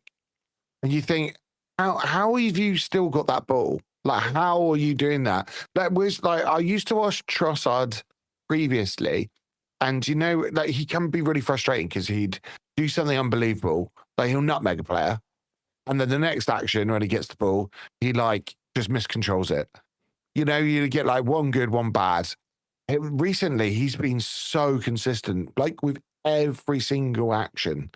Like just finding the half space passes. A main part of the team. Like our attack against Sunderland was mostly going down him. Our attack against Burnley was 100% going down. Saka did nothing other than miss 2 1-on-1s in that game. Like everything we did was going down this left-hand side through Trossard. And I do think there's a few reasons. I don't think it's just Trossard playing well. I think some of the broader prop things about this is that we are way more balanced. We've completely fixed our balance issues because Zubamendi and Gyökeres, I think, are the main two people that have helped that. I think Zubamendi, obviously, we spoke about it before. He loves passing to the left, but he like comes into them areas. He allows Rice to be more roamy and can do what he wants and kind of anticipate where like the pressure's coming from a little bit. But also Gyökeres is so much more better down this left hand side, I think, than the right. And Gyökeres' combination, like Gyökeres, I've seen so many videos of like Gyökeres, Trossard and Calafiori getting along. And like it doesn't surprise me because on the pitch you can see they already have their connections. Out of anyone on the pitch, I think Gyökeres has more of a connection to Trossard and Calafiori than anyone else. And like I think that Trossard deserves his praise. Like we've done so well to get our left, because that's the thing. It's not like it's just Trossard. Martinelli has been playing better this season because one, we're getting him in the areas he wants, but two, it's like that we're actually finally a balanced team. It's so right. Like Madueke was playing decent on the left as well. Like it's just about that end product with him, and it's like I look at Trossard right now, and like to me, he's staying in this team. Like I don't care who comes back because he deserves it. He's playing fantastically. The team are really working off him, and I saw a tweet at halftime in the Sunderland game being like, bring a Winery on, move Eze to the left and take Trossard off. And I watched the first half and I was like, Trossard had a few times where he lost the ball because they got overly physical with him. He had 3 or 4 players on him. But I was like, Trossard's done nothing wrong. He's been fine. We can't create anything. It's not his fault. Like, he barely got the ball. There was a few moments he did that cross that we were talking about with the Marino and the foul or the elbow, whatever. Yeah, like, he did, yeah. He does that cross. It's the same cross he did against Slavia Prague in the week, you know. He also did a fantastic cross against Burnley, got an assist in that game. Like, it's 3 games in a row he's got a goal contribution, and like, you know, he's fantastic. He was so good in the second half, but in the first half he couldn't really do much. And then I watched him second half. I was like, yeah, this guy deserves it. And when he scored the goal, I was like, I tweeted like he deserved that. And he did deserve that. He was by far the best player on the pitch, and it's crazy to think that, like, you know, people wanted to get rid of him, but you change a few of the dynamics up, you suddenly get people playing well and stuff, and then it looks great. Like, I have no issues with Odegaard, Martinelli, or Trossard anymore, and they were the 3 people I had big issues with last year. I think all of them, when they've played this season, have been really good, so it's great. I think it really changes. Like football changes so quickly, but it does change our plans for the future as well. Because for me, going into the season, I was going, well, it was obvious. Norgard leaves at some point. We bring in, you know, a younger centre midfielder of some sorts. We then get a big left winger, someone more kind of pacey touchline.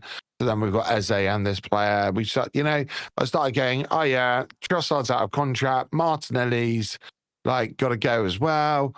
But now you look and go, like if he continued, because last year Trossard was our most used attacker as well. So he's always available, but regardless of age, he's playing so many minutes. And then you look at this season and go, well, he's got our top GA for this season in all competitions. Yep. Right now, he's number 14 for, you know, GA against all Premier League players since he, you know, joined. Yeah, well, his return is really good. They're unbelievable. And then that left-hand side's working. So if they said, oh, we're going to give him another year contract, fine. Yeah, that's been the rumours. And I've been the same. I've been like, he's playing well. Like Trossard's always been like, the thing is, Trossard's a bit like you said, so inconsistent, but he never was like, when he came off the bench, it was never like, it was always just like, what's he going to do today? Because he is that sort of player. But he's one of the most experienced Premier League players. He's been in the Prem for 6 years now, playing every game nearly. So he is like up there. And like, given his age, we're never really going to get much money for Trossard, given his age and given the level. I like his mentality as well. Well, he seems a player with an edge. I speak to my dad about his mentality a lot because, like, Trossard's a moaner. It's quite clear. FOKLZ father. Arteta has spoken about it so much, about how he's a moaner and he's a whiner. And you see Trossard, you see what he's like. He is. He just gets so annoyed. But I think that is nice to have that because, like, we have the like we have the stability of our club that we can have someone like that who gets a bit annoyed that they're not playing, gets a bit annoyed they're not there, and it'd be fine because he's like, we've got a family atmosphere and he's fine and friends with them. And that's probably the big issue that happened at Brighton, which got him to leave in the first place when he was having arguments with De Zerbi when he was their best player and wasn't playing. But like right now, like he deserves to be in the team, and he actively does. And it's not just the last 3 games where he's got goal contributions. Like there is so many games this season where he's played well. Against Fulham, he was good as well. Like he was really good against Fulham, scored our winner, but was fantastic. Like against West Ham, he was good as well. Like barring maybe the Palace game where we couldn't really create anything, I say in the entire game. That's the only game where I go, Trossard didn't really do a lot. Every game, even without a goal and assist, he's up there. Like he does a lot of great play overall. And I think this is the best I've ever seen him play for Arsenal by far. Like even when he scored 17 goals 2 seasons ago, where he was really, really clinical. Like he was so clinical that season. It was a clutch. But this season, it's not even about clutch. It's not about clinicalness. He's just a better all-round player, and he's starting games now, and that argument's died, hasn't it? Trossard can't start games. Yeah, and then everyone was like, well, he'll score, and then we have to suffer with Trossard starting next game. And he started, 6 Premier League games in a row, 7 out of the last 9. And I don't think everyone sees the team sheet now and they expect him to be there. Like, that's even with Martinelli coming back, like, Martinelli's the Champo guy and he's the league guy. And I'm happy for him. I love seeing players get redemptions. Like, I'm not always the biggest lover of Marino. I will be critical of Marino, but it's the same with him. I love to see Marino do well. Like I think it's cool. That is such a good comment, Vegas. The best ref in Europe too. That's so good. Second is the guy that looked like Rohan. That really made me chuckle. Let's go through this then, mate. So we obviously know at the moment Trossard, Marino and Saka have been our front 3. We've not really had much choice. But there has been an injury update. So let's go through it. I'll quickly read the article. So it says that Victor Gyökeres could be back. He was left out of the Sweden squad, not the Sweden squad, the Sweden squad for the World Cup qualifiers. Now, Arteta said last week that Arsenal are waiting to learn the full extent. He said there's no news, remain the same. Nobody new that can join the squad. So all the same. But Ricardo Calafiori is believed that the Arsenal didn't want the former Bologna man to travel, but he did so regardless, which means that they're kind of managing the injury. It's not actually, taking him completely out. He could be back to face Tottenham after he returns from his international duty. Kai Havertz is closing on a return after almost 3 months out with a knee injury. He's not played since the opening weekend of the season when he came off the bench at Manchester United. I mean, it's nice. We'll have our third choice striker back. The German had knee surgery, but he's one of the number of players the Arteta have back after the international break. See what I did there? Again, potential return against Tottenham. Martin Odegaard could be back as well after he endured a frustrating few months with a lot of injuries. He had a shoulder problem, didn't he, last month? And then he had the knee injury as well against West Ham. So he could be back. And then Noni Madueke could be back for Tottenham as well. Having been out since suffering a knee injury against Man City on September the 21st. Not an ACL injury, so that's been really good. Then Martinelli could be back as well against Tottenham. He missed 4 games in all competitions, was left out of the Brazil squad for their upcoming games after limping out against Crystal Palace. And finally, Gabriel Jesus stepping up from his injury, from the serious knee injury he suffered at the start of the year. Back in training, while Arsenal will not rush his comeback, the Brazilian appears to be closing in on a return. Like, a lot to digest there, mate. But how nice would it be to have some of these players back, some options? So I think that's the one thing that kind of killed us the most against Sunderland. The inability to just rotate the squad a little bit, the starting lineup, just make some changes. Like it was, you talked about bringing Dalman on. Like for me, I just felt that it wasn't the right game for him or the right game state at the end. And essentially, like, it looked like he was like, well, I'm not bringing Norgod on. I'm going to have to bring Mascara on, play like a 5. And to be fair, I just think Arteta kind of had his hands tied in the end. But if you had, Gyökeres, if you had Noni, if you had Martinelli, that you can change something. Like, I just felt that, Declan Rice, that is the most tired I've ever seen Declan Rice. He looked shattered. Like he was done out there. And I never ever see that. And then, of course, Tuchel goes and plays in England because, we really need Declan playing international games as well at the moment. But, who are you most, excited to have back? Who are you thinking is going to make, an immediate impact from their return, mate?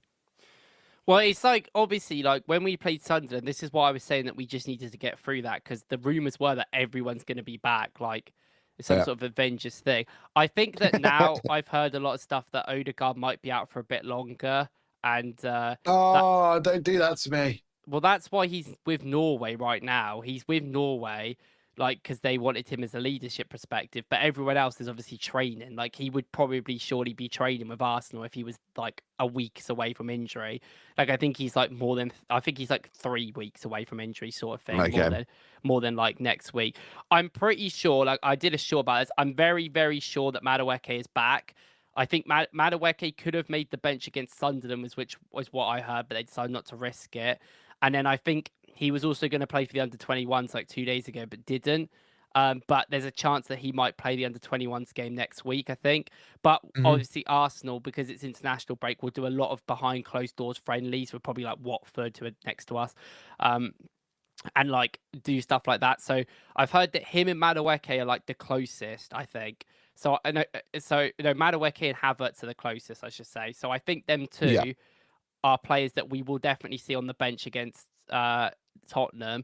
I think Gyökeres and Martinelli only had slight knocks. They've only been out for a few weeks, so I don't think that they're going to be long-term injuries. But obviously, we just don't really know with them. We haven't heard much because of that problem. But I would imagine that's like that in many ways. So if them 4 are back, then that is big. I think. Yeah. I mean, I think with Havertz, it's going to take a bit of time because Havertz, as much as he is a genetic freak and just somehow comes back from long-term injuries a month before he should, he literally has only played 10 minutes this season against United. I think the key to his return is Gyökeres' return. We need Gyökeres to I mean, this is a whole different conversation, I guess. But for me, I haven't been impressed by Marino up front. We said before we went on air, didn't we? I think I said out of all the midfield options around the world of putting someone up front, he's right up there. He's very good at stepping in and doing that job. However, seeing Gyökeres over the last month, he's been so good.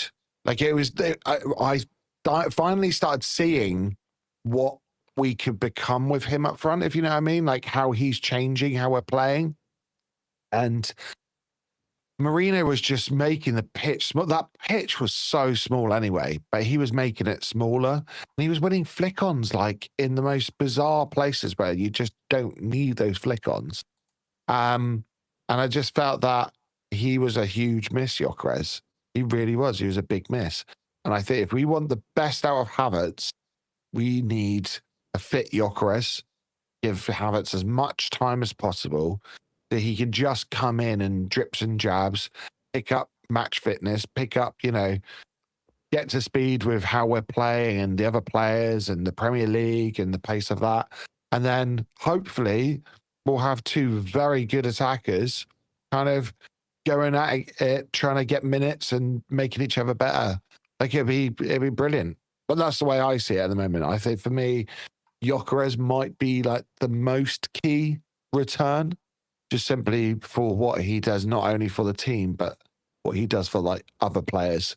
Help Trossard and he'll help Havertz. And I think, for me, it's Gyökeres. But yeah, it's funny you say that because I don't know.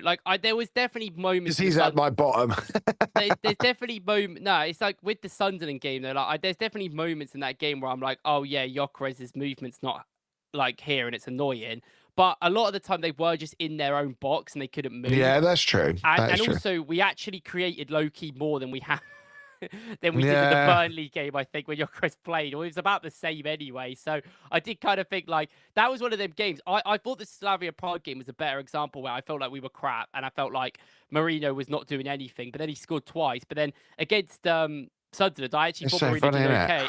And Marino did get an assist, which is I think Gyökeres has got 0 this season. So it's like it's one of them things where like it's like we said before, Marino out and out isn't going to be a better player, but I actually don't think the team suffered at all that much. And I also think because it was a physical game, we were able to go long a lot more with Marino, which is why I think the first half we suffered a lot more. I think the second half, like Eze started to give him like more support and kind of come closer to him a lot of the time. And I think that really benefited Marino. And well, Marino didn't even really play as a striker though in the first half. Yeah, that's the thing. Like he was mostly as a midfielder, and Eze actually played because a lot of this is down to Eze not being able to press. So we put Eze further forward, so it's not big. It's not as big of an issue. I chatted to George, and George was saying that for him, but anyone who doesn't know George is one of the guys of the Can podcast.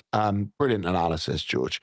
But he was saying it was one of his best performance, like in terms of Eze off the ball pressing. Like, would you agree with that, or do you think that? I mean, there's still obvious problems. I would. Yeah, I think. But there was actually the pressing. I literally was. I was actually going to do a video on Eze's whole off the possession thing in this game, because not only do I think his out of possession movements in the final third were really good, but there's a few times where he did have to press by himself because, like we said, I think Marino in the first half was playing much deeper. He was coming like down to the right hand side and working with Saka a lot of the time. Like he was like proper deep. He was not up front, which is a tactical thing. I don't really think it's Marino's fault. I think that was more like we told him to do that. And Eze covered for him in them forward areas. But Eze in this game did actually have a lot more intent of pressing. There was actually a lot more times where I saw him be a lot more alert. There was only a few times that I remember where when Sunderland got a bit more pressure and were able to get the ball to around about the halfway line, or a little bit, let's say like a couple of feet away from the halfway line, there was a few times where he didn't know whether to jump on the player that had the ball, the centre back, or stay with his man. And there's a few times that he doesn't make a decision and he makes one too late and they pass it around him. That happened like it's that indecisiveness, isn't it? Yeah. That kind of second in the or two. first half, like in the first half, there was so many moments I think when you watch about like that he is just running at the last defender and the defender's like, oh, I've got to pass it back now, pass it back to the keeper. And I was like, that is what we expect from like Gyökeres or something like that to do. And I do think like, I don't think his pressing's been very good at all, generally. So I think like it's not hard to be better, but I do think it was better. But I still think that some of the ways that we used Eze was because of like Marino, and we had to have Eze press hard in the moments because Marino's not there, for instance, or Marino had to play deeper because Eze had to do that. So it's one of them where I'm like, that's why I said, like, I actually genuinely think it's one of Eze's best games overall for the club. And I think it's a lot of, like, small details that you won't see. There's things I still want to improve, like his finishing, for instance. But I felt like that. And that's why, like, with Marino in the Sunderland game, there's definitely moments where I'm like, oh, I really want the line to be pushed back. But it weren't really, like, a counter-attacking game, a lot of it. Some of it was, we obviously scored our goal because they made the first goal because they made a mistake. But then after we scored that goal, they were penned in for, like, 30 minutes. And I think at that point, I would prefer Marino over Gyökeres, and I think that's where Marino actually played fine. Like if he occupied some good positions, I think he was a bit of a nuisance in the box, and we got a lot of drop balls at the edge because of him. Maybe we get the same with Gyökeres. Yeah, fair enough. But I think I agree with you. I think like long term, obviously, I don't want Marino up front. I've been critical of Marino up front for a very long time. I think in the Slavia Prague game, he was borderline doing nothing. It was such a Marino game, wasn't it? And then he goes to Scott. And I was like, but that's why he's there, like to do that sometimes. But like, I agree. I think Gyökeres, he's only been out for a couple of weeks. I would assume that if he's fine, he'll start against Tottenham, because I don't know. I also think like knowing what Frank's like, Frank is a physical team, but I've said this quite a lot this season, that I think the interpretation of playing against a physical team needs to change. I think Arteta needs to realise that instead of focusing on physical players against physical teams, why don't we just play technical players and then just out technical them, because we've still got physical. You know, someone put earlier about PTSD, I think it was Daily Depot. I think he's got PTSD about being beaten by physicality. So he's like slowly over time, like our squad. Like the thing is now, you can pick our most technical players, and we've still got a physical team. Like it's not like we can't compete anyway, because Declan Rice is still going to play regardless. Zubimendi is. Like it doesn't really matter. We're still going to be able to compete. And then so I don't know. It's about that Man City game years ago, but but like I think he needs to have more PTSD from losing to Newcastle 5 times in a row or something like that, because that's what I've it's true. It's true this season. It's true this season though. Like I was saying, like I actually think he has done that. Like against Newcastle, we rocked up. We played like an Eze. We played an Odegaard who came off the bench. We played all these players. Like there was a clear more intent in that game to play attacking football. And Gyökeres, it's funny saying this because Gyökeres isn't really a technical player. Like, I guess he is more physical, but we know he struggles in them sort of physical battles against the elite teams. And, like, the thing is, That's an interesting one. We just generalising a little bit, like, how I think about Tottenham, I think about Tottenham being a bit of a B-Tech us. Like, they focus on physicality, they focus on set pieces, but they don't create a lot from open play. They have players that just, I don't know, just mess around with the ball too much, like Kudus sometimes. And I know they're going to be up for it against us, but I think they're a team that will press you sometimes. That we know what Frank's like. We know he used to go from a pressing side to a low block side, like seamlessly at Brentford. So I think that with all that in given moment, I think there's going to be a lot more opportunities as well where Tottenham allow teams to have that space in behind because of Van de Ven's pace, for instance, and they kind of expect him to come back a little bit like us. Like I say, B-Tech us, they play like we do a little bit. And I think that when I think about that, I think Gyökeres works a lot more in a game like that, but against Chelsea, who I think will make things a lot more compact, I think that's a team you want to go long a lot more. So I think if we to play Chelsea, I would rather have a Mourinho or Havertz perfectly up front, and then for a game like Tottenham, I want a Gyökeres up front. So I think that's what he'll do. I think Gyökeres will probably be more fitter, I would imagine, than some of these other players. You know, Gyökeres coming off his best half of football for Arsenal against Burnley, I think, before he came off. So I think taking all that into account, I think Gyökeres will be a big part. Madueke, I think, will be a great part of the bench. Like, I don't know what his fitness is going to be, but like the thing is that these guys, if he was ready to be on the bench against Sunderland, that's 2 weeks before that game. That's a long time. Like, he's going to be playing a lot of behind closed doors friendlies. Maybe he play for the under-21s. I'm sure that his sharpness and fitness will be at least a little bit okay, so he can come on at 30 minutes and do a good job. And we all know how electric Madueke was before he got injured. So that's something that's really exciting. So them 2 players, I think, will be the ones that make the quick impact. Like Havertz has only played 15 minutes this season. It's going to take time, bless him, for him to, you know, find his footing because he just hasn't. He had a massive injury previously as well. Yeah. It's true. So it's going to take time for Havertz, but Havertz is a freak, especially physically. Like he just finds ways to just do things. Havertz is an amazing player, so I think it'll be fine. Like I can't wait to see Havertz back. I'm so excited. And like this is what I'm saying. Like I'm not really like maybe the Tottenham game is like the team kind of builds itself if they're fit. Let's say like Saka, Trossard, maybe bring Gyökeres back. But like I'm really interested to see what he does for this buying game because a lot of people have been saying that maybe Arsenal should just rotate for the buying game, which I think that we should rotate a bit. Yeah, I don't think. I mean, like rotating for us is all bringing on Lewis Skelly or Hincapié. Wow, what a downgrade! It's like they're not even rotating. Their starters, they're so good. It's crazy, isn't it? It is crazy. Thinking about our injury update. So these are the next 6 games. Like, what's acceptable here? I mean, they're not all Premier League games. So we've got the Bayern Munich Champions League game. We've also got the Brugge game. Do you like? Let's just go for let's go through the Premier League games. So we've got Tottenham home, Chelsea away at Stamford Bridge.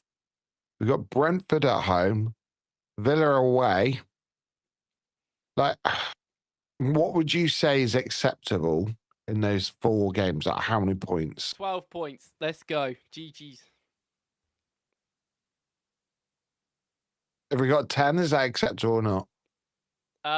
If we draw to Brentford, I'll allow it. We draw? To Brentford. Okay. That's it. The other 3 we have to win, though. So 10 points. 10 points minimum. Yeah, I'll give us 10. I'll allow us to have 10. Yeah. It does compare though. If Man City gets 0 points in this time, I don't care if we get like 7. Yeah, that's so true. Let's have a look at Man City. We'll be worried about Sunderland. Man City play Newcastle away next. I know that's the next game. So that's going to be as much as how they have got Newcastle. So they have got, according to this, they've got Newcastle away. They've got Leeds United. Hang on. Oh, this is not good. There we go. There we go. I was on, when you just search and it comes up with the fixtures, but it doesn't give you any kind of background information. All right, let's go back for it. They've got Newcastle away. They've then got Bayer Leverkusen at home. That's on the Tuesday. Then they've got on the Saturday, they've got Leeds. So that'd be interesting. They've got Fulham away. They've got Sunderland at home. And then they've got Real Madrid straight after that, 4 days after, which will be interesting to see what kind of team they field against Sunderland before they get to Real Madrid. So what we're saying, they've said Newcastle, Leeds, Fulham, Sunderland. To be honest, I think they'd probably get 12 points. But Sunderland and Newcastle are tough grounds. I mean, they're playing Fulham and Newcastle away. They're playing Sunderland at home. But I think that like any team in this league can beat anyone, barring like Leeds and get Leeds, Burnley, and Wolves. I think them 3 teams suck. But I think any other team, and maybe like West Ham. But I still think West Ham on talent diff, like have enough talent to compete. The same with Forest. Forest right now are kind of like an easy dub, but I think on talent they should have enough to at least be competitive. But like any team can beat anyone. Like I look at this sort of stuff, like Newcastle away. Newcastle haven't played brilliant this season because broadly it's their fullbacks, and that has been most of the analysis. And it's true, their fullbacks have been injured and they suck because their fullbacks are injured, which is kind of rough. Like I think that's a tough game. Like that's a game they easily can drop points in. I don't look at Man City and look at them as an unbeatable side, and they're not. They have done like they have won. They beat Liverpool and they beat Bournemouth, and they did really well in them games. And I think Pep deserves a lot of credit specifically in them games. But there's still problems they have. They have problems in the press sometimes. Against Liverpool, they didn't actually dominate Liverpool. It's a 3-0 scoreline, a bit of a freak score. It should have been like a 1-1 or maybe a 1-0. I think City deserved to win broadly, but I don't think it deserved to be 3-0. That goal, there's two of the Nico Gonzalez goal is just it's so dumb. He just shoots from 30 yards out or 25 yards out. It just hits Van Dijk because Van Dijk lets his foot leave and it just goes in. It's like, wow, whatever. Yeah. And it's like stuff like that I look at and I'm like, I don't know, like that's kind of like how we are as well. Like it's the same thing. I don't look at them and say, oh, they're better and they're going to struggle. Like Newcastle away is a tough game for anyone. Fulham away is a tough game from anyone. Like they're games that we just came through. We've literally just been on the back end of them and we got through them, but they were a pain. Both of them were a pain. Yeah. And I know that we kind of struggle with that, but I mean, Fulham are on a bad form at the moment, so maybe they're not as good. And like maybe Newcastle aren't as good, but I still think they give a good game to City. City can easily drop points and get a draw as much as we can in our games. I think going to Newcastle straight after the international break as well is difficult. I think that does play into it a little bit. I mean, City, but I see this is the thing as well, because it's always in context of like the team itself. So, like for us, I think Newcastle is a harder game for us than it is for Man City. Whereas, like certain teams, I think they've always kind of struggled with Newcastle a bit as well. True. I think when I think about it, like the league's super competitive. Loads of teams are going to drop points all the time. Like any team can kind of beat anyone on any given day, barring the 3 teams that I said. Like I think Burnley, Wolves, and Leeds are probably not going to beat any teams. Yeah. But I think every other team can genuinely just beat someone on their day. Like I don't particularly think Fulham are great right now. I don't think Brighton are great right now, but they can still win against games. Like it's just like that. Like I remember people doing predictions like a month and a half ago about Liverpool's next 10 games, and they were like, they'll probably win them all, draw 1. They lost 7 of them. Like I don't think many people could have predicted that. Isn't it? And like nuts. And they're losing to everyone. Like it's not even like it's like concrete. I know like a lot of the teams they've played are probably like, okay, fair enough. But they lost to Brentford away and stuff like that. Brentford are a solid team. Like now you're like, oh, worried. That's one reason that that City win against Liverpool doesn't hold as much water, because Liverpool just, they're just constantly getting beaten. Not even like, it's crazy. But these teams, I just wish we played them at a different point.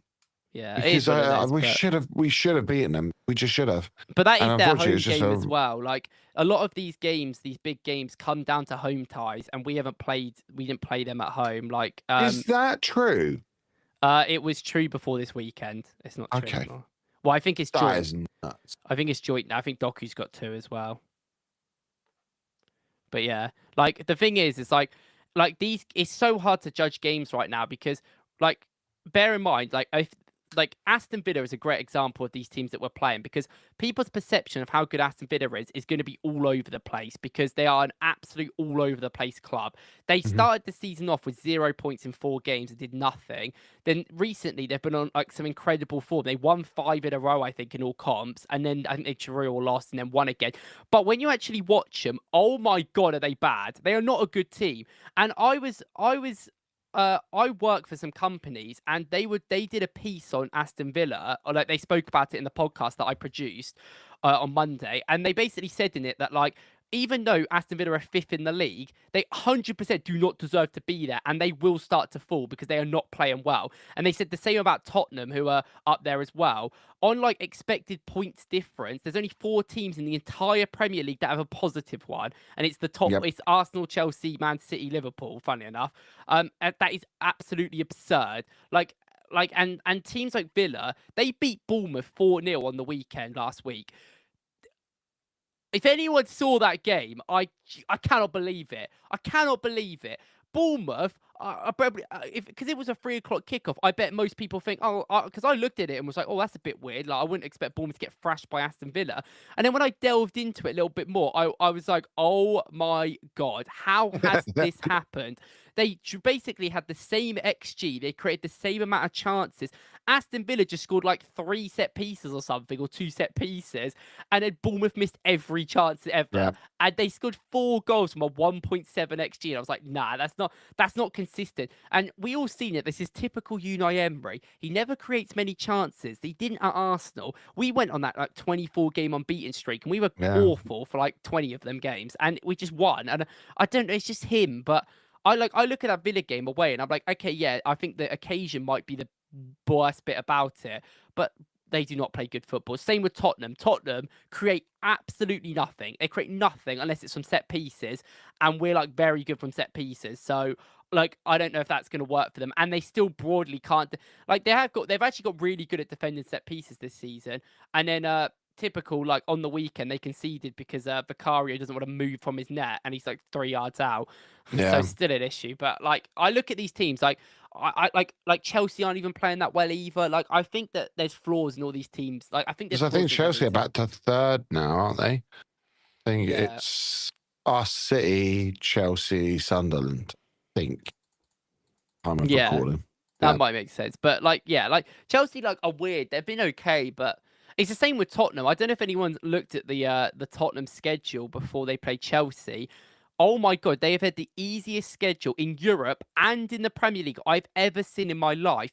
After 10 games, I think Premier League put a stat out saying like this is the hardest schedules that teams have had. Tottenham were bottom of the league. We were 4th. We were top of the league, and we had the 5th. I think actually it was highest schedule. They were bottom, and they have not played, every time they've played anyone good, barring Man City, who they beat 2-0 away, like the 2nd game of the season. Oh my God, yeah, I'm looking at it. They have played, every team that they have played has got any talent, they've lost to. They lost to Bournemouth at home. They somehow lost to Villa at home. That game was a joke. They lost to Newcastle in the Cup. They've City they beat, to be fair, but... That's the only one. Right, they shouldn't have drew to Wolves. They scored in the last minute. They shouldn't have drew to Brighton. They lost to Chelsea and created nothing. They shouldn't have drew to United. They should have lost to United. I know they could see in the last minute, but they shouldn't have got anything from that game. I'm looking at this, and I'm like, every big game this season they've played awful. Like, well, even like Champions League, 2-2 against Bodo Glimt. 0-0 against Monaco. Yeah, look at the teams they've played. It's like they've played Villarreal. Then they were going about Copenhagen. It's like, oh my word. Like, really? their schedule is their schedule in the next few games is Arsenal away, PSG away, Fulham at home, Newcastle away, Brentford at home. Yeah, good luck with that. Like, Yeah. I just decided to play our teams now, but they're playing easy teams the whole time. But they don't play good football. It's worse than us. So I mean, other than the fact that Tottenham might be up for that game, which they always are, or we're up for the Arsenal game, like I just don't look at Tottenham as like they're just not playing well. So it's like I don't know. Before we finish up, you've brought us on nicely against Tottenham. Prediction, mate. I guess it does depend on who really is available.